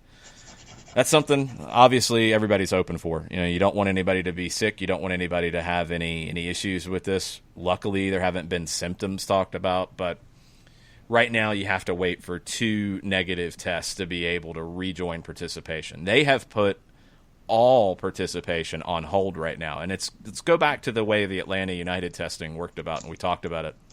You had a positive test. You had that player retest the next day. It was confirmed. It was announced that next day after the original positive. The team did not train in full normal training. They came in for testing on Friday, which was the normal scheduled testing for the rest of the group. You had another positive. That player was retested the next day, tested positive, it was confirmed, it was announced. The team did not return to training. Now, everybody else tested negative on Friday. They did not train fully at all. Saturday, Sunday. Monday, everybody came back to be tested as normal procedure. Everybody tested negative. So by that point, you had 2 players test positive in the group. Everybody else had tested negative 3 times. So you could go back to full team training because you didn't have anyone testing positive that was part of the group. They went back to full team training the next day. So that's the procedure at the team side. On the individuals, that's what it's going to be. Now, those individuals who have tested positive have to test negative twice to be able to rejoin participation. And I would think that the procedure on the team is going to be the same. If everybody tests negative in the next round of testing, then they will be able to return to full team training with the players who have tested negative. And players rejoin when they test negative twice. Just like the positives are confirmed, the negatives are confirmed the same way for players who had previously tested positive. All right, anything else on Twitch? Yeah, Kefsey was thinking kind of like us that it probably goes back to their time in Dallas. Kefsey said, I'm not sure, but it doesn't have to be an issue with testing in Dallas. If a single player acquired the virus close to the time they traveled, they could have only had enough virus to test positive after, and it spread on the plane. It's true. The timing could have made this weird, but man, you have a lot of tests to try to account for that, and it would have been the eye of the needle kind of stuff to have that timing work out that way. But yeah, it is possible. And then you're back to the protocols about the travel, because there are protocols about the way the team should have been traveling. The players shouldn't have been on the plane, hanging out with one another without masks on. You're supposed to have masks on. You're supposed to practice social distancing, even if you're testing negative all the way through. That's how the protocols are in the hotel. That's how the protocols should be in travel. Now, we know that people don't always follow protocols, but that's what it should be, and you have to go back and reinforce that. A lot of back and forth as they were trying to figure out who the signing was going to be. Chris Ashley brought in a name from the past, Oscar Romero. Could have been, probably not. All kinds of different things here about Wolf, lots of promising things. Chris Ashley did do some searches on Atlanta Beat. Dead trademark, so I guess you could go grab it if you wanted to. I don't think there's a whole lot of value there. It's been free since 2017. I'm surprised it was that long, but maybe whoever did it for the last time, going into 2012 season that got shut down before it started because you had the draft. Maybe it was a 5-year trademark. I don't know. That's a long time. Turner says, am I the only one that has gotten the impression that there are some in the MLS community that wanted to see this tournament fail from the get-go because it was, quote, too gimmicky or, quote, unsafe? Yeah, kind of. There's been a lot of negativity from some that I don't think has been necessarily fair Yeah. in it, and I don't know what the motivation is. It doesn't make a whole lot of sense because, there's not a lot to gain from the league not having this tournament. It would, as we're seeing with teams around the world, the longer you don't play or the more you don't play, you're going to have financial problems. There's just no way around it. And we don't want MLS to have financial problems. I don't know if some, and they shouldn't be in the MLS community if that's the case, but maybe some want the league to fail. It's not going to help American soccer. It's not going to be a good situation for anybody involved in it. So no, I don't want it. Just like I didn't subscribe to the theory that if the U.S. men's national team doesn't qualify for the World Cup, then it's going to force a bunch of good changes. Still waiting on that. It was not a good thing to not qualify for the World Cup. Adam from 816, our listener and viewer in Kansas City, says, let's get a little U.S. men's national team talk going. Who are you looking forward to seeing most in Orlando? So you're looking at players who maybe are just outside the player pool, or who have just started to emerge that you'd like to see do well in Orlando to push themselves into that conversation. I think the one, and Adam's probably excited about this player too, Gianluca Busio. Yeah. Because Felipe Gutierrez is injured.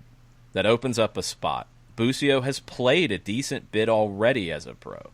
But now, in a team that is stacked, he's got the keys in a lot of ways to be that attacking midfielder and really have an impact on this group.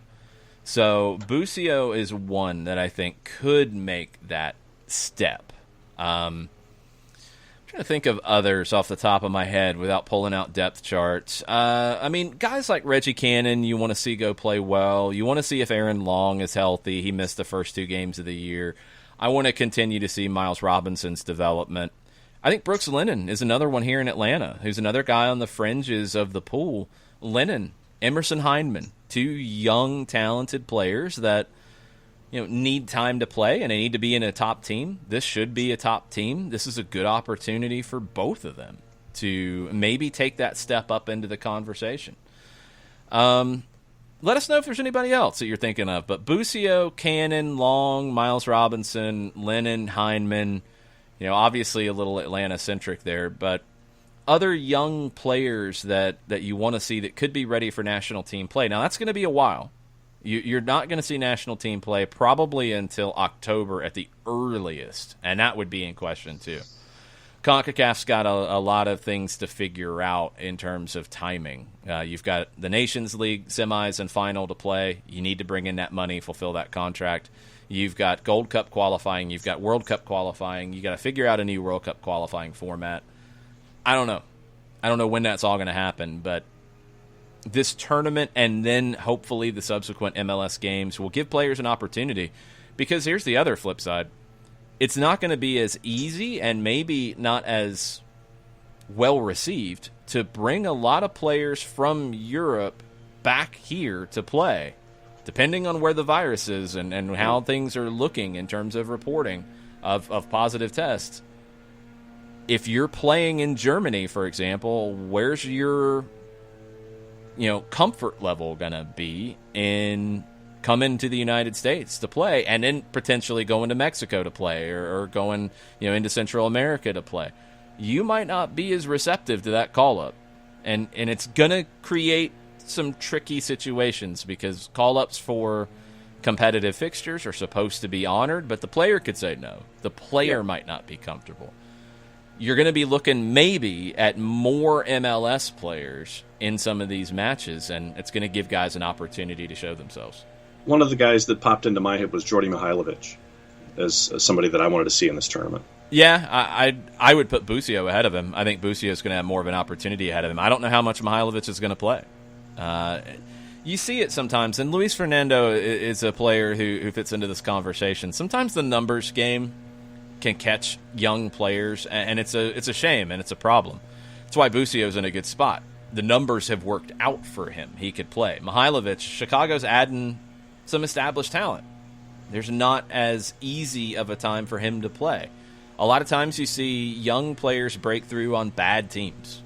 Chicago's trying not to be a bad team, so is Mihailovic going to have as much time? We'll have to wait and see. It's not as easy to answer that one.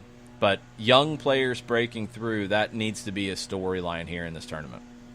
Felipe Cardenas has caught up with Stephen Glass, head coach of Atlanta United, too, for some quick quotes on Tyler Wolff. Quote, he's got a great imagination. He's willing to run in behind. A lot of players these days, that's not really their first thought. Very young, so he's going to take his knocks, end quote. Yeah, I mean, he's a guy who's got one USL championship game under his belt, and that was in March. And he looked like a young player in that game. Wasn't bad.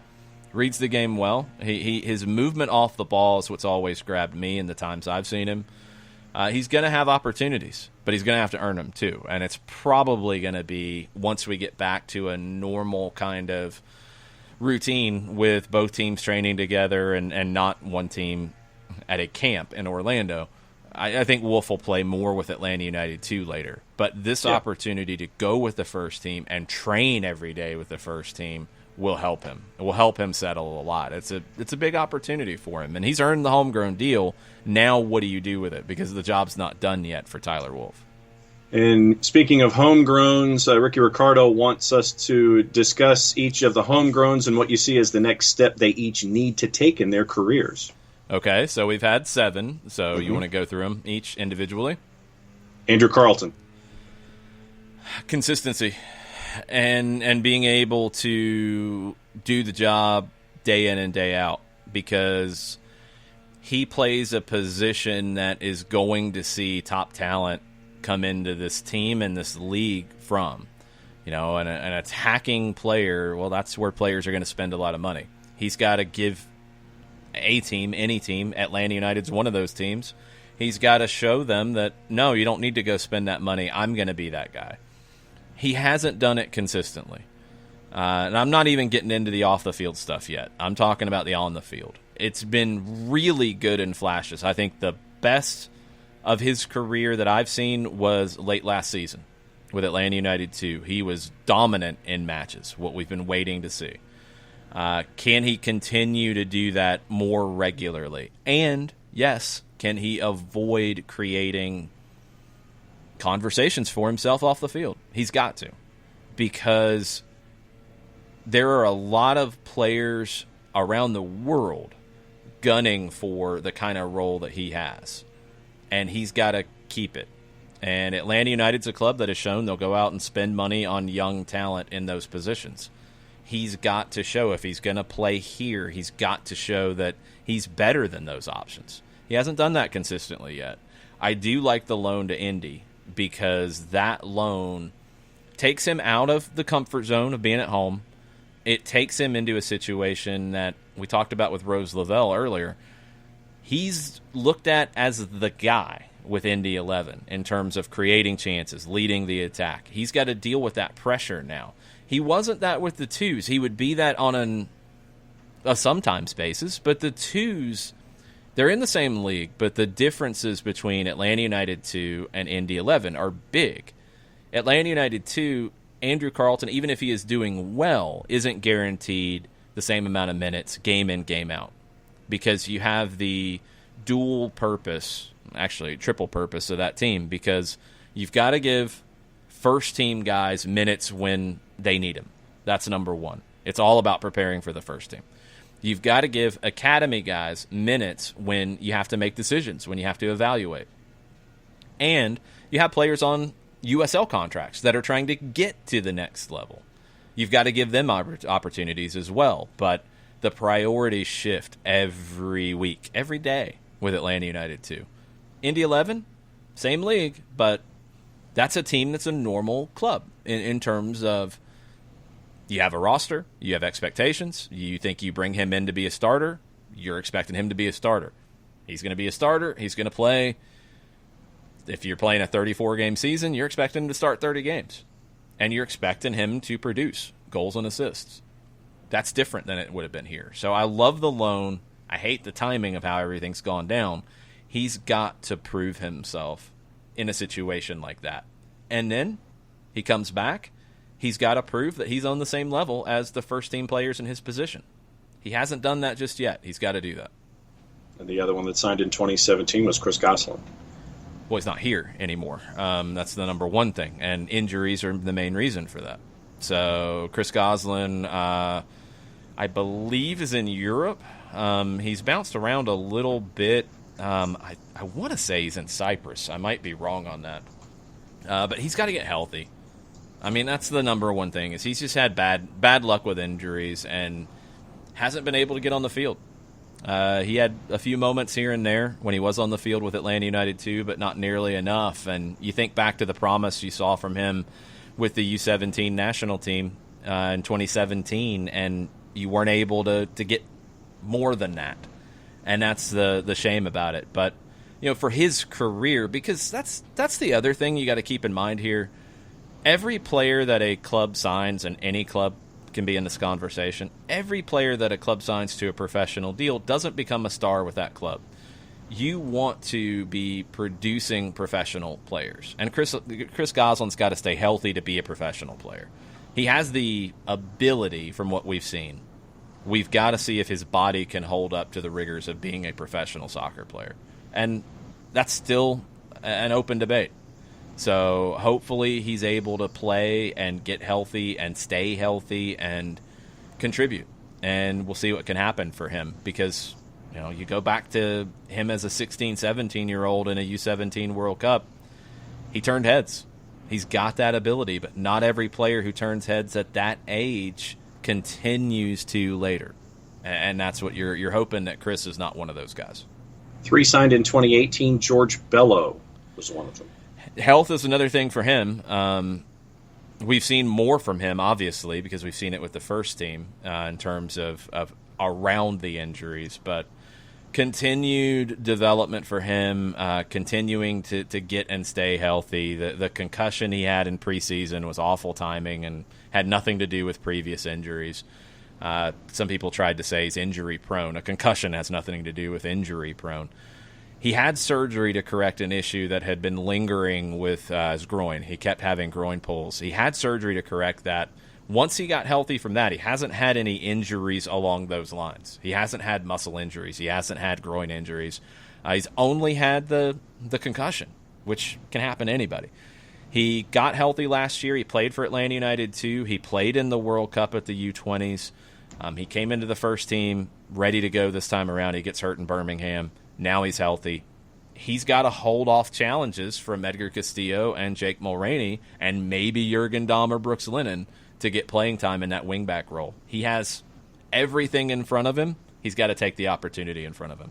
Lagos Kunga, who was on loan to Memphis. He's at Phoenix now. No, he's at Phoenix now. Yeah, right. Yeah, he was at Memphis. Lagos is a player that's got to get more to his game than just a deadly 1v1 player. He's got to be more responsible defensively, got to contribute in more ways. I think the thing I've noticed about him during his time at Memphis and what I've seen just in clips from Phoenix, he's gotten a little bit bigger, a little bit stronger, and that's good. He needed that. Lagos 1v1 can be a really good fit for the way Atlanta United plays, the way a lot of teams play. You want that kind of wide player to be able to thrive in 1v1 situations. He's got that. Can he do more? And that's what you need to see. I think he's responded well from everything I've seen to the challenges of being loaned away from home and being able to be a professional in a different environment. Always heard good things about him with Memphis. Seemed to be well liked with the organization there.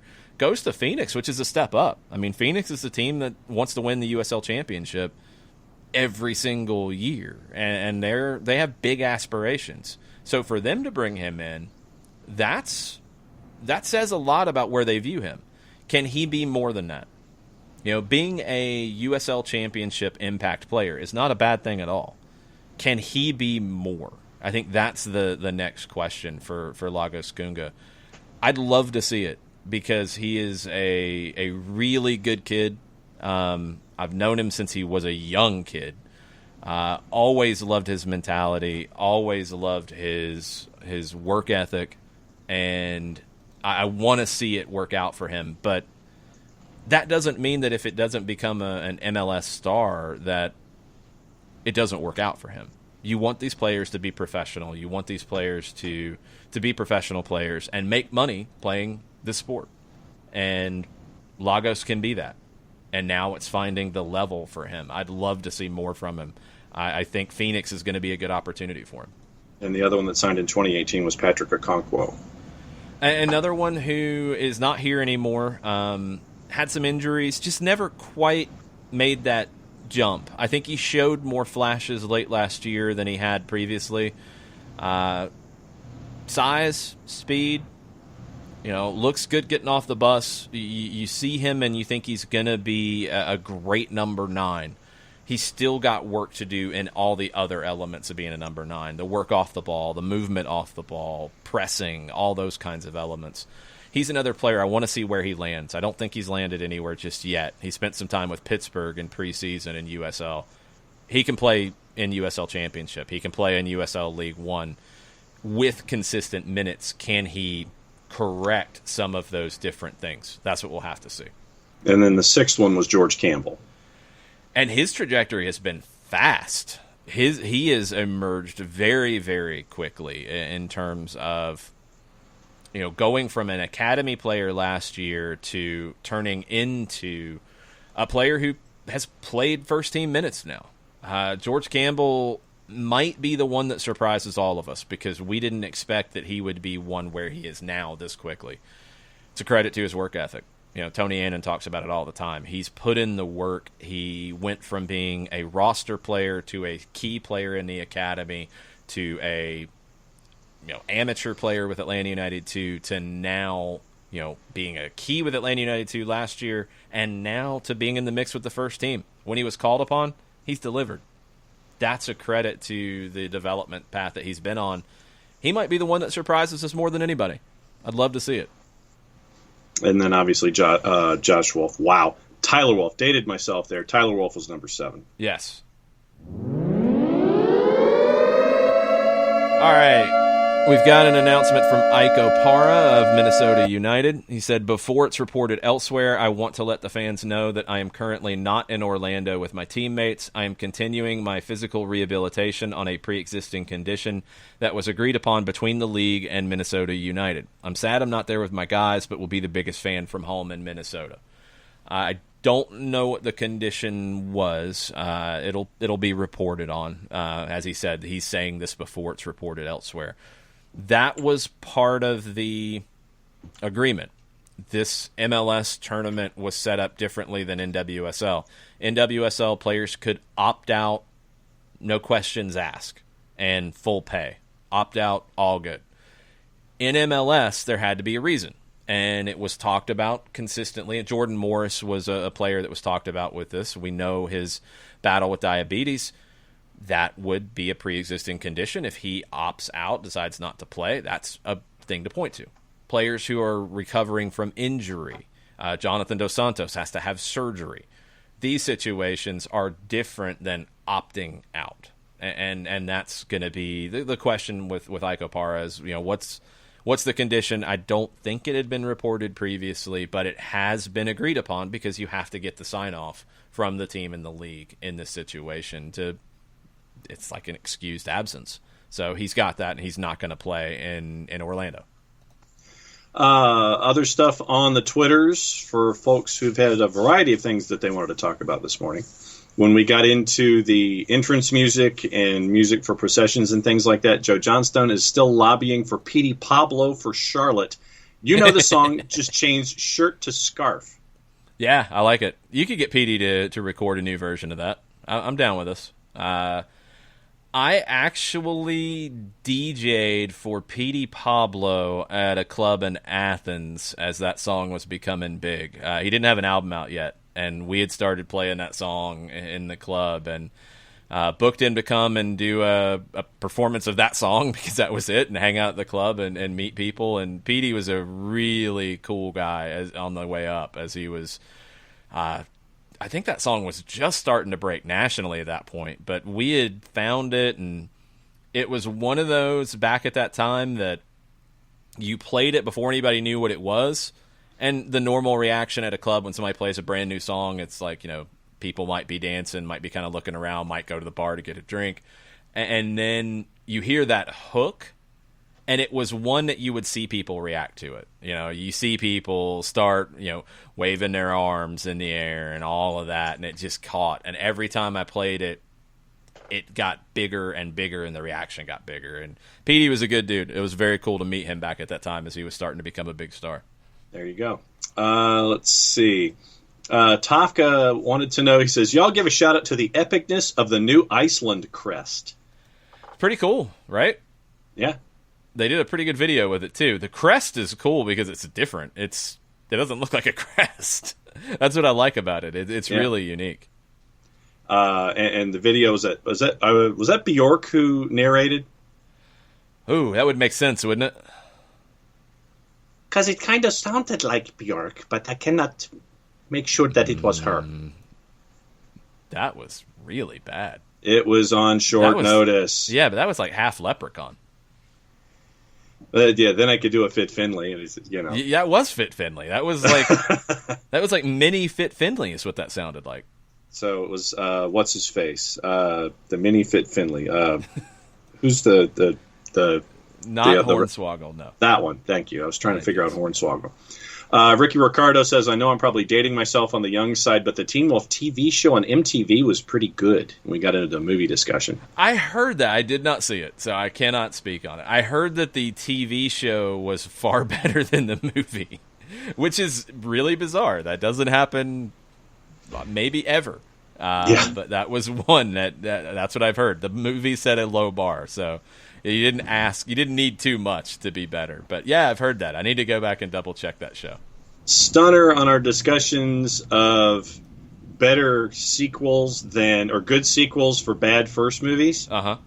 Evil Dead 2. He says they owned the terribleness of the first and just made the second one comedic. Yeah. I know people who are big into that. I'd have to ask for an expert opinion because I am not an expert in that genre. But, yeah, that's one that would actually fit the conversation where the first one is not necessarily good and you just kind of own it and make it better for the second. Yeah, that's a good shout. Bartimus Prime, he says, was excited to watch more of Paxton Pomykal, but #FC Dallas. Excited to see David Ochoa start for RSL, I think. And if Hyndman can continue his good start to MLS play, would love to see Efrain Alvarez's development from last year and hope he chooses USA. Alvarez is a really good call. Pomykal I look at as pretty much in the pool now already. David Ochoa, I thought he would get the job in RSL. And look, it would have been gutsy. I mean, he's a teenager. He did really well with Real Monarchs. But they went out and got Zach McMath, and he's been the guy. Now, that's going to push Ochoa, and that's okay. I don't think you can hold Ochoa back for very long. That's the problem. And goalkeepers are different. Goalkeepers mature a little bit later. Goalkeepers can have a longer career. So you don't have to rush him either. But I think he's done everything he can do to show that he's ready. McMath, in a normal season, maybe it would have been the first half, and then Ochoa would have won the job and played the second half. Who knows now? Maybe in this tournament, Ochoa gets the opportunity straight away. I think it's his time, and it's not a knock on Zach McMath. He has been the number 2 everywhere and should have gotten more opportunities than he had. This signing didn't make a whole lot of sense for me because Ochoa's the guy long term, and he should go ahead and be the guy now, unless you're looking at it as we're a cup contender and we want a veteran to be in goal to get us there. That might be a little optimistic. I think they're a tier below that. And Ricky Ricardo is looking forward to hearing, David Nevermind? Is that the P. Pablo song in question? He says he's looking forward to hearing that song on the full-time report when we beat Charlotte. Look that one up, John. I'm just going to leave it. Oh, that's what I did. That's why I was looking it up. And so I'm just going to leave it. Okay. I don't want to be a bully. So I'm not going to say anything. Why not? No, I'm not going to say anything. Why not? I'll let you figure out the title of that song. Well, no, I mean, it's Ricky Ricardo looks forward to hearing that song on the full-time report when we beat Charlotte. I'll let you look up the title of that song, because that wasn't it. No? So, no, that was not even close. Okay. But no, I'm not going to be a bully. I'm not going to say anything. I'm sorry. My bad.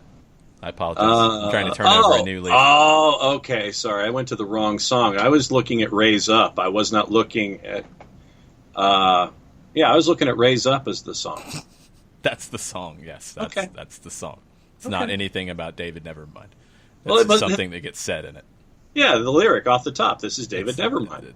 No. Just let it go. Stop. Because you're going to make me be a bully, and then everybody's going to say mean things. Well, I know of Petey Pablo barely, and so I went down the Petey Pablo rabbit hole trying to figure out what song he was referring to, and I came across this one. And it's good you didn't go to Freak a Leak. Let's put it that way. Okay. Well, I did Petey Pablo in shirt, in shirt, so that was how I came up with the Raise Up. Oh, you're trying to get me in trouble again. Why? Look, I didn't go down the Evil Dead road because I don't know that much about it. I'm not going to put myself in a bad spot there. I know enough to know that enough to know that the original was not seen as a classic, and they did do, I think, multiple sequels, if I'm not mistaken. And I know people who know the movies and enjoy the movies, so I'm going to leave it there. I'm not gonna get myself in trouble. You should do the same about Petey Pablo, because if you start quoting Freak a Leak lines, I'm out of here. I'm leaving. Well, let's see. Open window, Petey Pablo. No, I'm leaving. I will turn it off. Petey Pablo. Okay, song by Petey Pablo. No. I'm just gonna... No. Stop it. Yeah, I don't think I should be saying these lyrics. That's the point. Because I'm buzzing through them, and I'm like, okay. And yeah, I don't... Plonker. Yes. Petey Pablo's a plonker? No, you're being a plonker. What, for choosing discretion and not reading certain lyrics from songs? No, for continuing this thread. I'm sure people have tweeted more important things. No, we're actually caught up on the Twitters, and I still have yet to discuss the existential crisis about food that I have on my sheet. Oh, man. Okay, well, we'll get there in a second. I might have to hit that buzzer again. Atlanta Phoenix said, did you see Matt Doyle's ranking of MLS's back contenders by tier? I did not. Atlanta is second in the anything can happen tier. Are you kidding me? That's from Atlanta Phoenix. Let's take a gander at that, shall we? Surely. Let's keep in mind that Matt Doyle is very good at trolling and very good at knowing the audience and what buttons to push. It's all about clicks, and hey, you know what to do there. So, favorites, according to Matt Doyle: LAFC, Seattle Sounders, Toronto FC, Sporting Kansas City. Contenders: New York City, Minnesota. Now, that might change. Ike Opara is listed in it, but has not dropped it yet. Columbus, Dallas, and that might change. Philadelphia, Portland, Colorado, New England. That's a lot. To get down to anything can happen. Montreal, Atlanta. Now, I think what Matt has always said about his tiers is they are not necessarily in that order. These are not in alphabetical order by tier, so maybe you can assume that this is the order that he's got them in. Maybe. Criticisms. I straight up don't believe in Atlanta United's ability to compete with the best teams in the league without Joseph Martinez. Absolutely fair. There's nothing wrong with that statement. It's a question mark, and there's nothing wrong with saying it. He says that the wins were against Nashville and Cincinnati. Neither was close to dominant. He said he'd file them under fortunate. His but to that is $30 million worth of attacking midfielders. Barco and Pitti looked like they were closer to living up to their price tags early in 2020 than they had in 2019. I think that's completely unfair, but he's been critical of Barco and Pitti from day one, so that's nothing new. He said they have new weapons at wingback and central midfield, and Miles Robinson is healthy again in central defense. True. What needs to happen? They're going to have to pitch some shutouts. Robinson will need to be back to his very best, and Brad Gazan will have to hold off Father Time another year. Brad Gazan's not that old. That's stop. Brad Gazan should be the number one for the U.S. men's national team, in my opinion. Yes. I think Zach Steffen is right there with him, but Zach Steffen is not, no questions asked, the number one, in my opinion. His time in Europe and his time as just a younger player, yeah, he's got more to develop. Brad is more of the finished product. But if you've seen Brad Gazan here in Atlanta, I hadn't seen Father Time show up. I haven't seen Father Time grab Brad Gazan by the leg or by the arm at all yet. So I don't even think that's a fair statement. You know, he's not 38. He's not a goalkeeper like we saw Casey Keller in this league at the end of his career. Tim Howard at the end of his career. I mean, compare Tim Howard at the end of his career to where Brad Gazan is now, and it's not even close. Yeah. So I don't even think that's a fair thing to include. He said, and at that point, maybe one of their attackers can find enough individual magic in their boots to push the team deep into the knockout rounds. Well, that's what you're counting on. You're counting on Pity Martinez to show up big in a tournament like this. You're counting on Ezequiel Barco to show up big in a tournament like this. Mateus Josetu, a player that I think has the potential to show up big in a tournament like this. You're counting on that. You don't have the one focal point up top in Joseph that makes this team as good as any in the league. You don't have that. That is absolutely a question. This is a little bit low. I would have had them in the second tier. I would have had them in the, I'd say, top 8. I think quarterfinals is a baseline expectation for this tournament for Atlanta United. The potential breakout player, according to Doyle, is George Bello. Said, is he finally going to get healthy and take his chance? Again, we talked about Bello's health and all that. You're pulling out narratives from early last year at this point because he's had surgery. He had a concussion, which had nothing to do with it. The wingback spot on the left is definitely there for him. A lack of defensive attentiveness is something that Doyle says about Bello. I don't agree with that. I don't think that's a fair statement at all. He can get forward. We know that. I think he's a solid defender. I think in a wingback role, it takes a little bit of the pressure off of his defending as well. He's not... It's not the Trae Young argument, for example, to go basketball for a second. It's not the, well, he's, as good of a, attacking player as you're going to find in the league. He's as good of an offensive player as you're going to find in this league, but he's one of the worst defensive players. Nobody's saying that about Bello. Bello does attack really well. He gets forward well. His speed can unbalance teams. His defending is good. It's not as good as his attacking. You could say the same for Alphonso Davies. And his defensive side has improved a great deal. Bello, I think defense will improve with health and with time and consistency. Just in terms of a ranking, like I've said, and I still believe it, Sporting Kansas City is the favorite for me in this event. I would put Toronto in that conversation. I'm a little more reluctant on Seattle, but it's hard to put them too far out of that mix. LAFC will be there, but Carlos Vela's availability is a question, and now it's being reported that he might not play. It's not news. It's been talked about from the beginning. His wife is expecting. I don't know what the timing is, but to the point that it would affect his availability to be in Orlando for a month. And that's understandable. There's nothing wrong with that. That's another one of the examples that the league has given of an excused absence. The same question about Atlanta missing Joseph, that would be the question about LAFC. It would have to be. If it's not, then you're not being fair in comparing the two. Kansas City's my favorite. I would go Toronto and Seattle right below that. Minnesota would have been a little bit higher for me, but now they're not with Ike Opara out. New York City is high, maybe at the beginning of the next group. Columbus is high for sure. Dallas would have been below Atlanta for me. Philadelphia would have been below Atlanta. Portland would have been below Atlanta. Colorado would have been below Atlanta. New England would have been below Atlanta. Montreal would have been below Atlanta, even without Joseph. How far below? Not much. Not much. So, again, you're going to get clicks and reactions because of where you put Atlanta, because the Atlanta fan base is very invested and very involved, and That's a strategy. That's a strategy to get those clicks. I get it. But the question about, Matt starts off with this. I straight up don't believe in Atlanta United's ability to compete with the best teams in the league without Joseph Martinez. Nothing wrong with that statement. It's his belief, and it's a fair question. And it's one that's going to have to get answered in this tournament. That's the number one question for Atlanta. There's no question about that. Nothing wrong with that.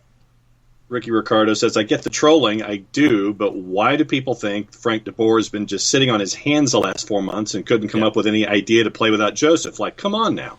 Yeah, and that's the other element to it. And that's just down to, look, we've been talking about it and covering it from day one and all the different amounts of training that the team has done. You've got the ability to not have to figure this out on the fly like you did against Cincinnati, like you did against Club America.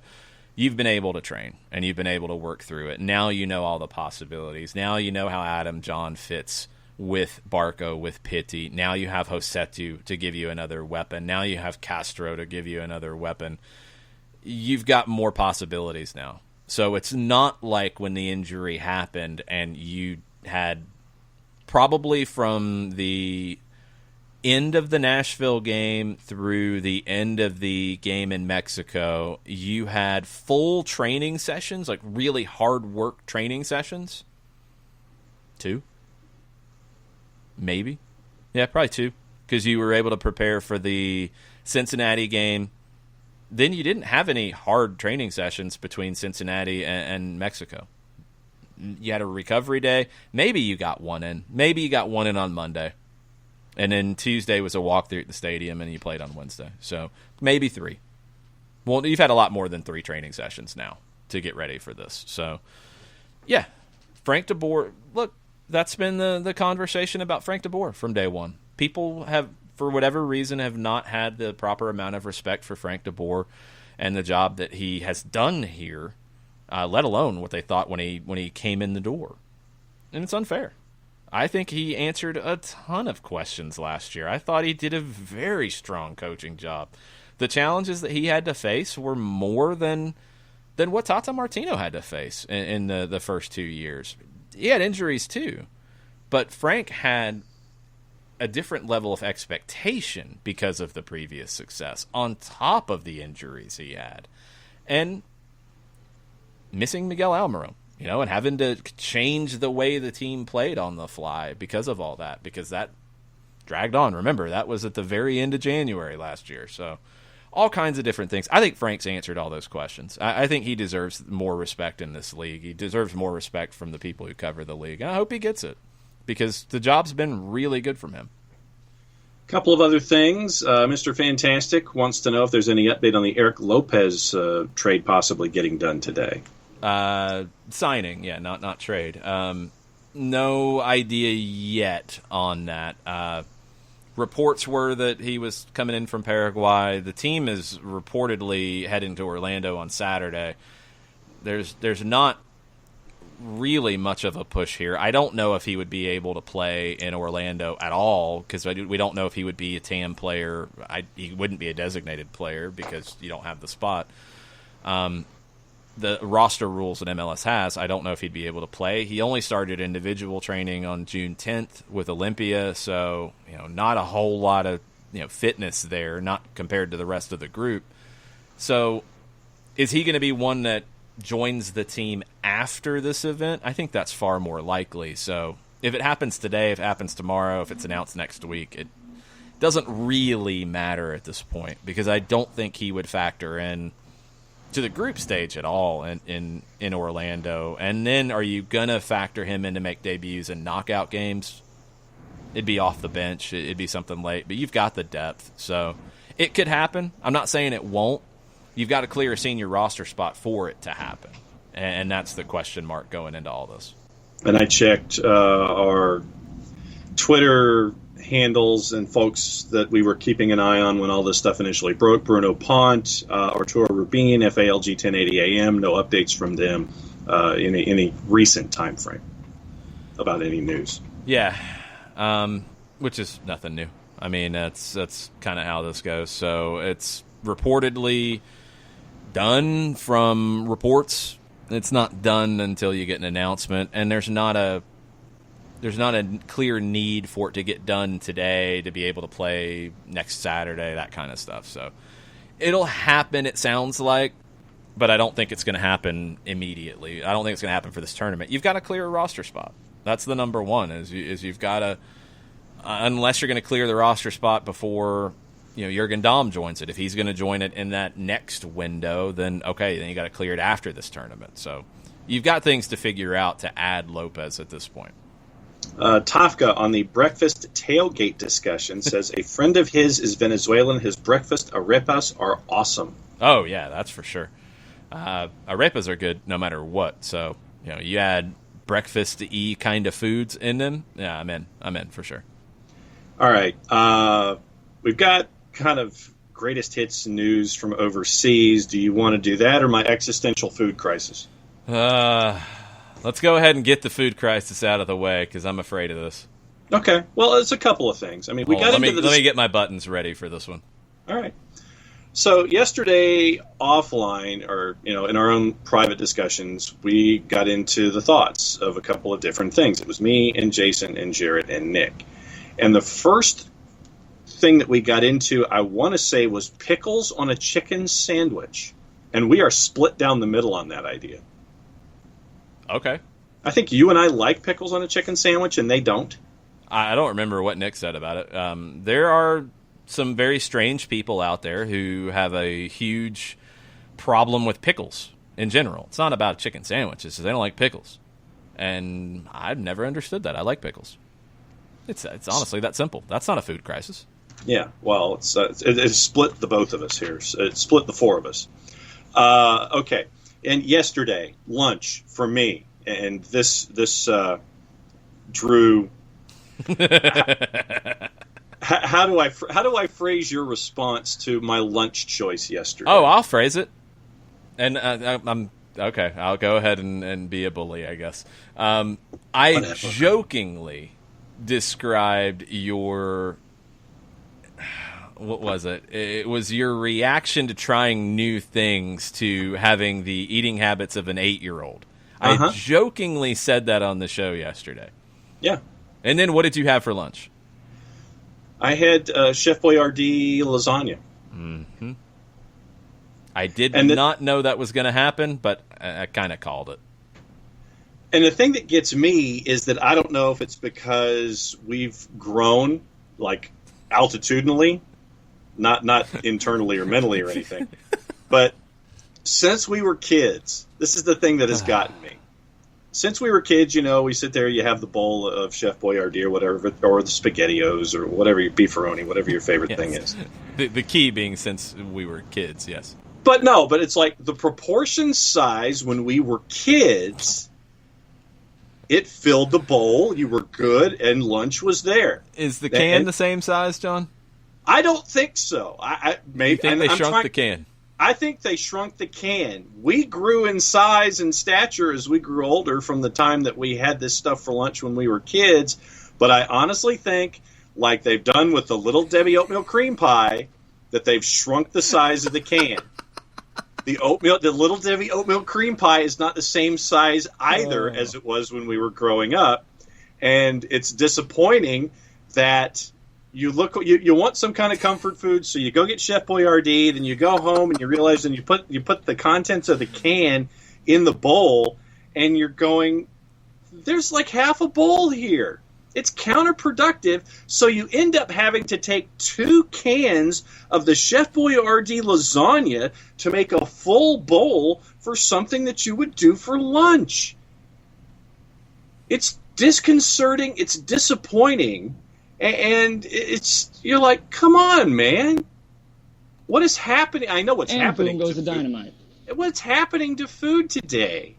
I know it's all about I know, Daniel, that they sell different size cans, and I went after the different size cans, and I still come home with the little shot can that ended up being half of my meal.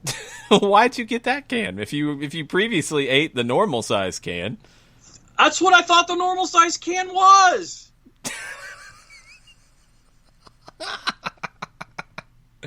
I love our Twitch audience, by the way, because they're dying here. This is amazing. Tofka's a pickle fan, and Tofka does not like pickles. I don't care about pickles. There's multiple things at play here that I don't even know where to start. I'm going to start the beginning first is off. a good point. Yeah. What size can of Chef Boyardee lasagna did you buy, John?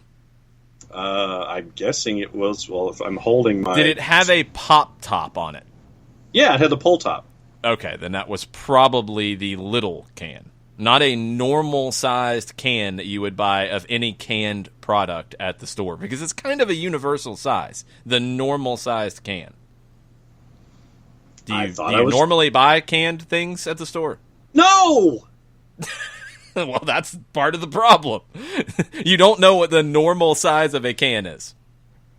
I look, and I'm looking, and I'm thinking that it's the normal size, and apparently I'm not. I'm not even talking about the Chef Boyardee at this point. I'm talking about you walk down the canned food aisle, and you see a lot of cans of food, right? Yeah. And most of the cans are the same size, roughly. There are some cans that are bigger, and there are some little cans too. But most of the cans in the canned food aisle are the same size, right? Most of them, yeah. Did you buy a Chef Boyardee can of lasagna of that size? I'm not asking for your sizing. Was it the same size as the normal size of all the other cans in the canned food aisle? Apparently not. I don't even understand how you can't answer this question, because that's the problem. If you bought the miniature-sized can, then you bought the miniature-sized can. Like, it's just that simple. I don't even know what else to say. Doesn't anyone notice this? I feel like I'm taking crazy pills. There's just cans. All right, Mugatu. They make them in different sizes. If you bought the small can, then you got less Chef Boyardee lasagna in it. Well, maybe what happened was I visited during a shortage of cans and thought I was grabbing the normal can size, and they didn't have all the canned food there that they normally have. It's like half the size. First off, you said you don't normally buy cans of Chef Boyardee lasagna. That part's obvious, because you don't even know what the can sizes are. You probably, and I feel safe enough in saying this now, you probably bought the little can. The little can that's about half of the size of the normal can, and you expected it to be the amount in a normal can, but it can't be because it's not as big. So that's why you got less Chef Boyardee lasagna. That's not even getting into the other part of it, is why were you eating Chef Boyardee lasagna? Because I wanted to. That's what lunch is about. Okay. All right. I sounder, got please. nothing else. Breaking news sounder. Wow, this is good timing. Here we go.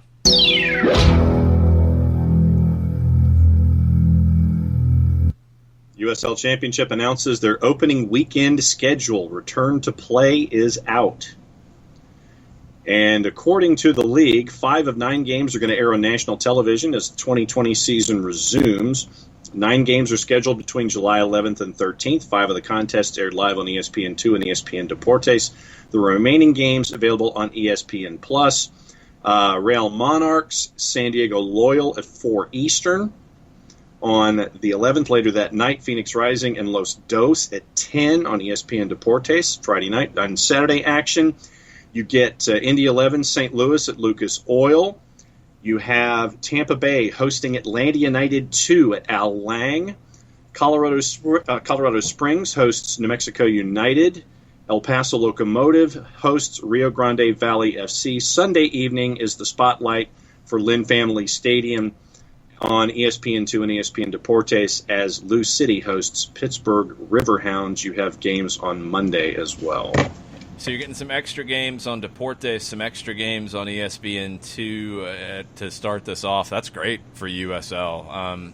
You've got fans in the stands to a lesser extent, at least in some of these markets. Louisville City is going to be the the prime one on Sunday, July 12th. Atlanta United 2 is on the road the first weekend in Tampa Bay. It's Saturday night, 7:30, right about the same time as Atlanta United plays in Orlando. So bad timing if you wanted to watch both. I'll be watching the ESPN Plus broadcast after the fact to see how the Twos do against Tampa. Apparently, Daniel wants to know who does the grocery shopping in my house. That's a really good question because I'm confused. He's assuming that I bought the single-serving lunch can. They usually have the pull top for easy consumption. And then he says, Jason, don't knock a man's comfort food. Well, when was the last time you had Chef Boyardee lasagna? Probably when I was a lot younger than I am today. That's what I'm asking. Is because if this was your normal comfort food, no, all right, then it's become normal comfort food.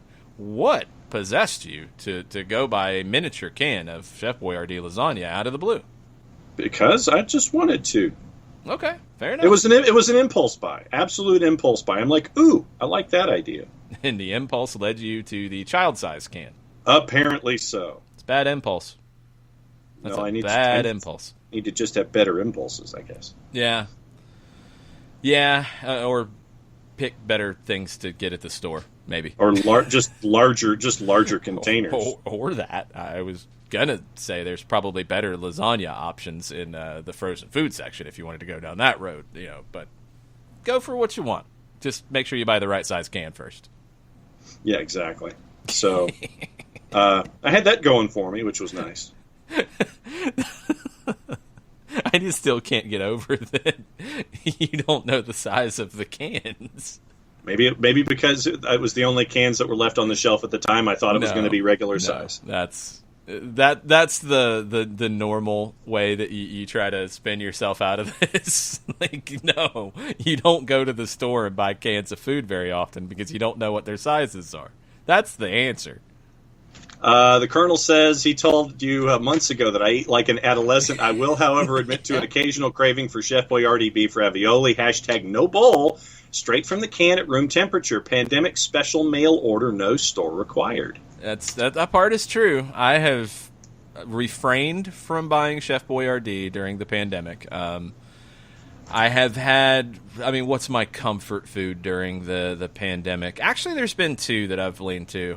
One is because of Gwen, my dog. I got hot dogs one of the early times because it was something easy. Could eat it with bread, slice them open, fry them, all that kind of different stuff, and put all kinds of different things on them. So hot dogs was an easy thing to stock up on early on when I was trying to go to the store like once a week. And Gwen has developed a taste for hot dogs. She now expects a hot dog for lunch.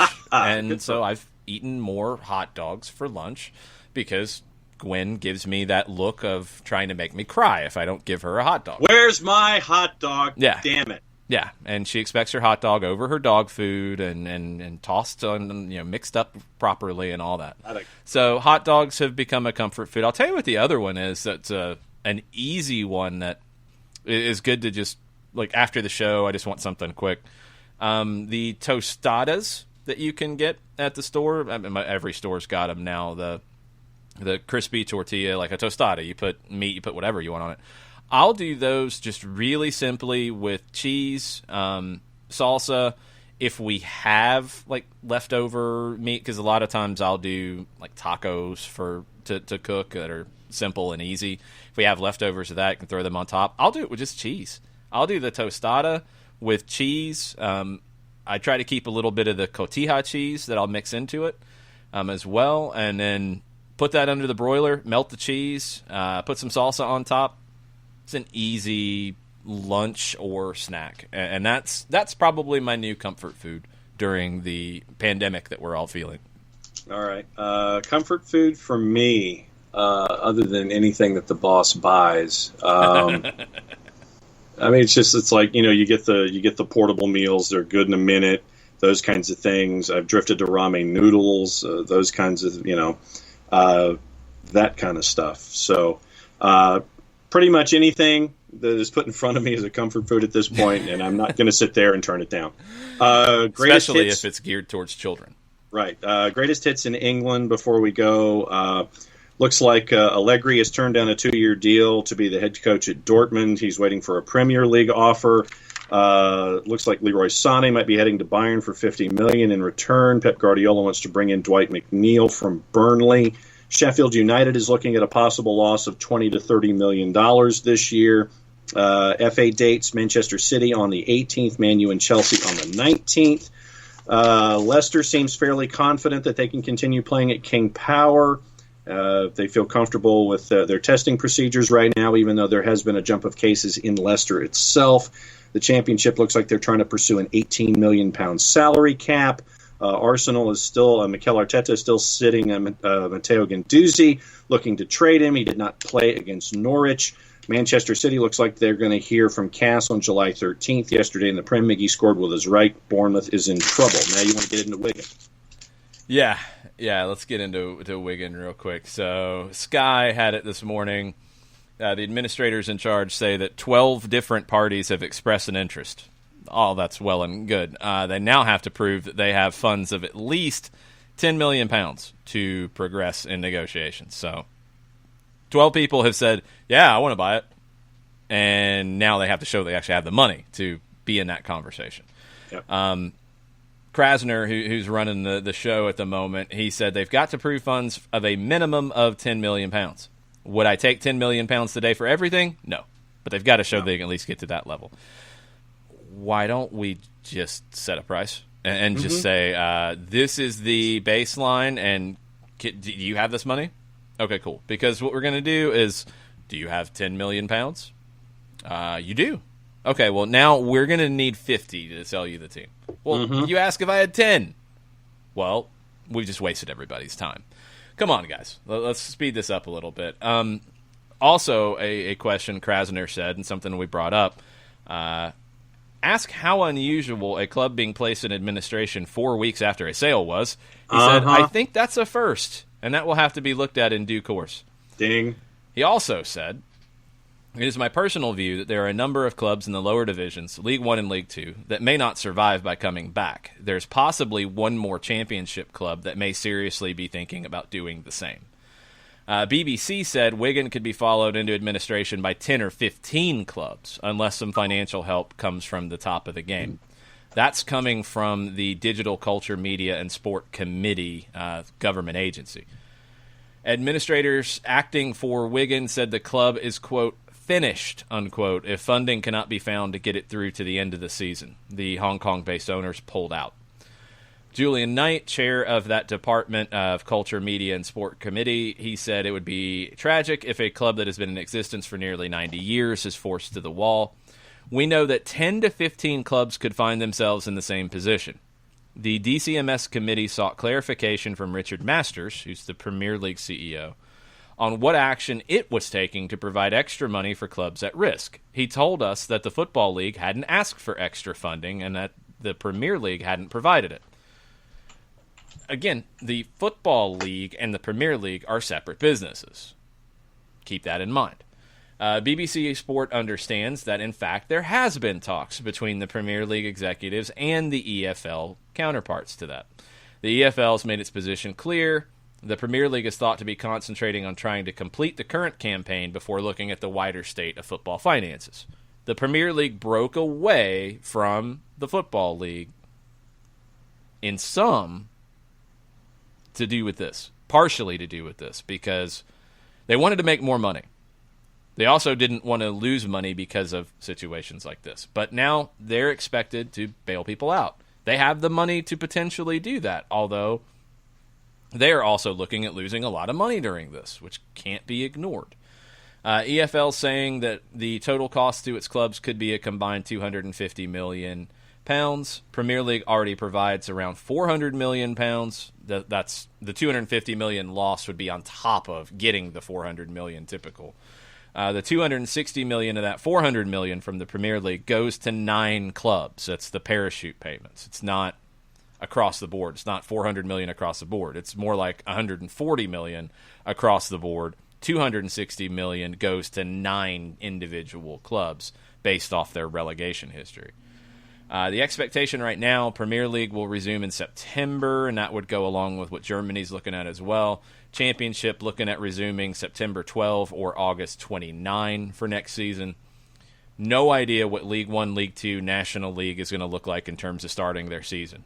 No spectators, limited capacity. Are they going to be able to start with no spectators? Are they going to be able to start with limited capacity? Are they going to have to wait? We don't know yet. Also, you've got and BBC points it out, everybody's pointing it out, the whole owners and directors test with the group that just bought the team. They probably should have failed that. Yeah. Now, Charlton is another one that people are keeping an eye on. Yep, that's on my list. Charlton has had 2 takeovers this season. The EFL is still to say whether it's happy with either. Then what's the process? I have no understanding of this. The Charlton Athletic Supporters Trust on Tuesday published a list of 9 questions it wanted answered by new owner Paul Elliott, a Manchester-based businessman. And we'll see if it gets answered. One more thing about finances. The Premier League is going to not give as much money to the championship clubs next season, and parachute payments are going to be affected because they're losing broadcast revenue. They are charging, it says charging, it's more like not giving. They're charging £8 million each next season and in 21-22 newly promoted teams. So you're not going to give them as much because of this broadcast revenue loss. And it's on multiple levels. You know, you had a rebate already because you didn't finish the season in the current time frame. Now things have had to be rearranged, and now you're going to start the next season not on the agreed upon time frame. So there's probably going to be some form of a give back there too. So the Premier League's been forced to agree to rebates of £330 million in total, so they're trying to get some of that back. And people are outraged because they say the Premier League has all the money and they shouldn't be giving these clubs that get promoted less. I don't know where the outrage is. It's just where things are right now. So the Premier League can do more, don't get me wrong, but this expectation that they're supposed to do more isn't necessarily accurate. The FA needs to do more no matter what, and they don't have the money to do more. So if all of them can convince the Premier League to do more, that's great. There are Premier League clubs that are going to have problems with this. They should have enough money to get through it, but are they going to have enough money to get through it and give money to clubs that need it more? I don't know. I don't know the books. It's a big ask. No, I had 8 teams on my list. Charlton was one of them, and most of them are currently in relegation spots or close to it or have a shady ownership situation. So I had 8, just off the top of my head. Well, the government's got more than that, so that's frightening. And that's just, it's only going to continue. This is not going to go away. So we'll keep an eye on all of that. Hopefully we don't have those kinds of issues here in this country, but I'm afraid we will with teams. Minor League Baseball is going to be one that I know, and it comes up every time we bring this up, I know they were going to cut teams. Major League Baseball wanted to do that already. I know. That has nothing to do with this. Teams that were not going to be cut are not going to survive this. Minor League Baseball might not look like anything you are used to what it looking like going forward because they can't deal with not having a season. I mean, there's just no way you can make the business work that way. So that's going to be where it starts, I think, in this country, where you'll start to get announcements of things. I mean, you could say it started with the XFL, but it was a brand new entity. There's going to be more. There's going to be college programs that can't do this, or there's going to be ones that have to go into mothballs for a while and maybe come back down the road. This is going to continue, and it's not just going to be in England. It's not just going to be in this country. Every country, and this is why leagues are trying to play, it just gets us back to that whole conversation. It's not greed that is driving leagues and teams to try to play right now. It's survival, and that does go for as big of a league as the Premier League. That goes for as big of a league as the NFL. It goes for as big of a sporting organization as a college football conference. All of them are feeling this. If you have less to start with, you're going to be feeling it even more. And that is a reality in it. That doesn't mean you can come back without safety procedures. That doesn't mean you can come back if it's not safe to do so. But that's why people are trying to function, because they're trying to keep the doors open. Yeah. And that's going to be an issue at all levels of all sports. That's just the reality we're in. And, Colonel, I do see your notification. I'm trying to get some kind of confirmation one way or the other about what you've tweeted from the MLS's back insider of the situation in Columbus. Can't confirm anything about it yet, so what they've said is what they've said at MLS's back insider. That's cryptic. Yeah, well, MLS's back insider 13 minutes ago. Okay, no, hold on.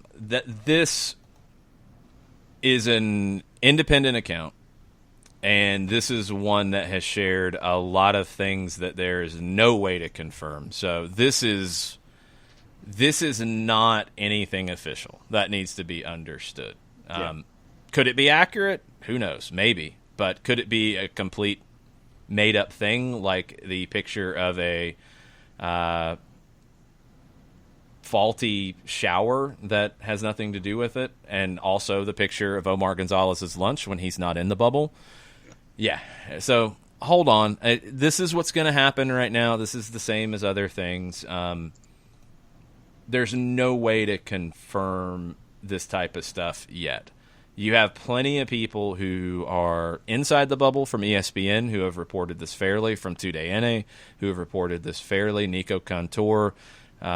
You're going to get these reports. You're going to get accurate reports. The Athletic obviously tapped in to what's going on as well. Those are the people to trust. I don't necessarily trust an account that has been made to mock things to begin with no backing. There's no way to follow that. So follow your sources. Make sure you know what's going on. We'll see if there's anything to it. We'll see if there's anything else going on with this, and we'll see what happens with Dallas. Again, nothing symptomatic has been reported yet. All the players are asymptomatic, but 9 players positive for coronavirus, 1 coach. The timing is very strange because they tested negative before they got on a plane. They tested positive, 2 of them when they arrived. More have tested positive since. Where is the breakdown in the protocols and the testing? That's what MLS has to identify. No other team in the bubble has had any confirmed positive tests. MLS is releasing updates on a regular basis, and they're going to need to continue to do so because people will talk. There are a lot of people who, look, I don't think they want this tournament to happen. That seems to be a reality, and I don't know what the goal is of that. I want this tournament to safely happen. Mm-hmm. That's the number one thing. It's important for the league if they can do it safely. They need to try to do it safely. And if they can do it safely, do the tournament because it'd be good for the league. It'd be good for the teams, the players involved. If you can't do it safely, then you can't do it. And right now, I don't think there's enough to say that you can't do it safely. You have to figure out what's happened with this Dallas situation, and you have to make sure it can't be replicated. And that's where you're at. Yep. Tafka says, did we know Gordon Wild was signed by the Galaxy? Yeah. That was before the season. I think that was February or so. It's been a wild ride from February to now, but yeah, that's been out there for a while. So that was from Tafka. And Mr. Fantastic is linking to a Roberto Rojas story where reports in Paraguay suggest Atletico Madrid is now interested in Miguel Almiron. Welcome to silly season. I mean, that's just how it's going to go. You will have links of everybody interested in everybody right now, especially in this kind of silly season. So could he fit at Atleti? Yeah, absolutely. He'd be a perfect fit for Diego Simeone because of his work rate. Will it happen? It's way too early to tell. But this is being reported by Miguel Angel Caceres, who works for ABC radio and TV in Paraguay, that there's a report that Atleti's going to bring in Miguel Almiron. We'll wait and see. Who knows? Again, it's silly season, so there's nothing to go behind this. This is silly season on a lot of silly fronts. Yep. So make sure you're following your sources. Make sure you know what's going on, and be careful about sharing stuff that's not fully vetted either, because that's something that I'm seeing more and more and causing a lot of confusion on everything, not even soccer related. We're all trying to figure out what this thing is right now. This thing called life. It's pretty confusing at the moment. So do your best to take care of yourself and everybody around you. Be safe, be smart. We'll be back in the morning to talk about what happens with everything else. So, sorry, we won't be back in the morning. I'm out of whack. I'll be on 92.9 tomorrow. I'll be on from 10 to 2 with Chris Goforth, and we will be talking some soccer on 92.9. Bria Felician, who writes about the NWSL for the AJC and for other outlets, she's going to join us. We're going to talk a lot about NWSL, also just about the sports landscape. That's from 10 to 2. Listen on 92.9 The Game. You can also listen on the radio.com app.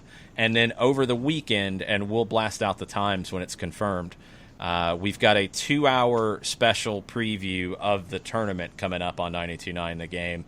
I believe it's going to air Saturday morning and Sunday evening, but I'll get those times confirmed, and I'll make sure we're working on some things behind the scenes. It's really difficult with people not in the building on a regular basis because of all of this shutdown and social distancing and everything to get things sorted out with the digital side. We will be getting stoppage times up. We will be getting this show up as a podcast. We'll be getting interviews during the week up as a podcast. Working really hard to get that in place ahead of the tournament starting next week. So I know, bear with us, but that special will be airing this weekend. Mike and I have put a lot into that. So we'll let you know when that's going to air, and we'll let you know how you can check it out. Otherwise, the radio.com app, you can rewind up to 24 hours. So that'll help you find it as well. So for SDH, we will be basically on call. We might have some different things over the weekend. We will have some 1v1s and other things like that. But as news breaks, if we need to hop on and talk about it, if we need to do a watch-along on Twitch of some NWSL and talk soccer with y'all, we'll do that this weekend. So be on the lookout. Follow us, Soccer Down Here, on Twitter, on Facebook. Twitch, subscribe to get the notifications, twitch.tv/Soccer Down Here. And we'll be back when we're back. And we'll definitely be back on Monday. So thanks, y'all. Thanks for hanging out with us. Thanks for all of the comments. And thanks for helping John try to find better lunch options. He needs them. Thank you. Mucha platiel. Mucha platiel.